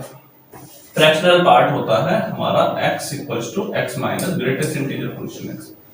ऐसा करते हैं, x को ही हटा दो फिलहाल, यहां से क्या कर देते हैं, x को ही हमने यहां से हटा दिया क्योंकि हमें x की वैल्यू दी नहीं है। तो क्या कर सकते हैं, कुछ इक्वेशन बनाने की कोशिश करते हैं। एक पार्ट को तो कम से कम करो। 4 times of greatest integer function equals to x की वैल्यू आपने क्या रखी, greatest integer function x plus greatest integer function x की जगह पर, sorry, fractional part of x और ग्रेटेस्ट इंटीजर फंक्शन x, और ये ग्रेटेस्ट इंटीजर फंक्शन x। इस वाले पार्ट को इधर ले जाओ। 4 this minus this equals to 2 times of this. अगर इसे ठीक से देखा जाए तो 4 माइनस 1, ये कितना आ गया, 3 पार्ट ऑफ फ्रैक्शन वाला, 2 टाइम्स ऑफ दिस। तो ग्रेटेस्ट इंटीजर फंक्शन की वैल्यू आ जाएगी आपकी 2/3 और एक ये वाली वैल्यू आ गई। चलो कुछ तो हमारे सामने निकल करके आ गया। अब हम जानते हैं कि इसकी वैल्यू, जो फ्रैक्शनल वाला पार्ट है, इसकी वैल्यू कहां से कहां तक होती है? इसकी वैल्यू लाई करती है 0 से 1 तक के बीच में। तो इसकी वैल्यू भी कहां से कहां तक लाई करेगी? 2/3 की ग्रेटेस्ट इंटीजर फंक्शन की वैल्यू लाई करेगी 0 से 1 के बीच में। ये अचानक से कहां से आ गया? अचानक से नहीं आया, ये हमेशा याद रखना, हमेशा हर वक्त अपने मन में समा करके रखो इन चीजों को, बार बार बताने का कोई वो नहीं, सिनेरियो नहीं है। इसको इधर ले जाएंगे तो इसकी वैल्यू कितनी आ गई? Greater than equal to 0। 3/2 को इधर लेके जाओगे तो less than equal to 3/2। Greatest integer function 0 से लेकर 3/2 के बीच में वैलिड नहीं है एक्चुअली। ग्रेटेस्ट इंटीजर फंक्शन किसी दो टर्म के बीच में वैलिड होता है, 0 से 1, 1 से 2। ठीक से अगर आप ऑब्जर्वेशन जानते हैं इस चीज को, तो ग्रेटेस्ट इंटीजर फंक्शन की वैल्यू जब आप 0 से 1 तक के बीच में रखेंगे एक बार, और एक बार लेस देन 3/2 रखेंगे, दो ही तो केस बना सकते हो आप। यही तो केस हो सकता है कि एक तो आपका 1 से बड़ा हो और एक आपका 1 से छोटा हो। ऐसा तो रख नहीं सकते कि 0 से 3/2 कैसे होगा? उसकी वैल्यू या तो 0 भी आ सकती है, 1 भी आ सकती है। तो दो केस बन जाते हैं आपके, जब वो 0 से 1 के बीच में है तो ग्रेटेस्ट इंटीजर फंक्शन की वैल्यू आपकी आ गई 0, और यहाँ पर जब वो 3 से छोटा है, अगर आप एज्यूम करते हो कि 1 से बड़ा आएगा, 1 से बड़ा आएगा मतलब 1.5 आएगा, 1.3 आएगा, 1.2 आएगा, कुछ भी आएगा, तो उस केस में इसकी वैल्यू हो जाएगी 1। दो केस आपके सामने खुल गए। ग्रेटेस्ट इंटीजर फंक्शन की वैल्यू एक बार 0 आ गई और एक बार 1 आ गई, दो केस आ गए। चलिए तो फिर फ्रैक्शनल पार्ट की वैल्यू निकाल लेते हैं। फ्रैक्शनल पार्ट ऑफ x की वैल्यू कितनी आ गई? 2/3 of greatest integer function. Greatest integer function की वैल्यू 0, तो इसकी वैल्यू कितनी आ गई फ्रैक्शनल पार्ट की? ये आ गई 0, पहला केस। दूसरे पार्ट में भी सोल्व कर लीजिए। Fractional part of x equals to 2/3 of greatest integer function. Greatest integer function क्या था? ये था of greatest integer function x 2/3 into 1, 2/3 into 1, यानी कि ये कितनी वैल्यू आई? 2/3 आई। क्लियर है? तो एक बार ग्रेटेस्ट इंटीजर फ्रैक्शनल पार्ट की वैल्यू 0 आई, एक बार 2/3 आई। हमें क्या निकालना था? हमें निकालना था x। जबरदस्ती सब चीज निकाले जा रहे हैं, x पर ध्यान नहीं दे रहे। x है हमारा fractional part plus greatest integer part. तो एक बार 0 रख के देख लेते हैं। जब इसकी वैल्यू 0 आई थी, इसकी वैल्यू 0 है, तो इसकी भी वैल्यू 0 है, तब x की वैल्यू कितनी आ गई? x की वैल्यू आ गई 0 + 0, तो 0 आ गई, पहला केस। एक केस आ गया 0। जब आपने ग्रेटेस्ट इंटीजर फंक्शन की वैल्यू 2/3 1 रखी थी, तो उस केस में least integer fractional part of x की वैल्यू कितनी आएगी? 2/3 आएगी। तो दूसरा बार x और निकाल लीजिए इसी फॉर्मूले में वैल्यू रख के। Greatest plus greatest integer function, इसकी वैल्यू आएगी आपकी कितनी? 2/3 + 1 और 3 × 3 5/3। ये दूसरी वैल्यू आ गई आपकी x की। ठीक, तो x आपके सामने आ गया है, एक तो आया 0, एक आया 5/3। ये दो आपके आंसर आ गए 0 से 5/3 के बीच में। और ये वाला केस अच्छा था। हम इसके बाद अब 1, 1 और 1, 2 वाला पार्ट स्टार्ट करने जा रहे हैं, और इसका एक नेक्स्ट चैप्टर में ही आ जाएगा, क्योंकि 1, 1 और 1, 2 इसमें थोड़ा सा अलग पड़ जाता है इसी वजह से। और उसके बाद फिर कंपोजिट भी पढ़ाना है, इनवर्स भी पढ़ाना है, इवन ऑड और पीरियोडिक फंक्शन भी पढ़ाना है। तो काफी बड़ा पार्ट बनने वाला है। इसका बेसिक स्ट्रक्चर भी बहुत बड़ा बन जाएगा, फिर मेंस का पार्ट आएगा, फिर एडवांस का, तो मतलब वीडियो बड़ी बनने वाली है। चलिए देखते हैं बेटा, जितना भी संभव हो सकता है उतना संभव करने की कोशिश करेंगे।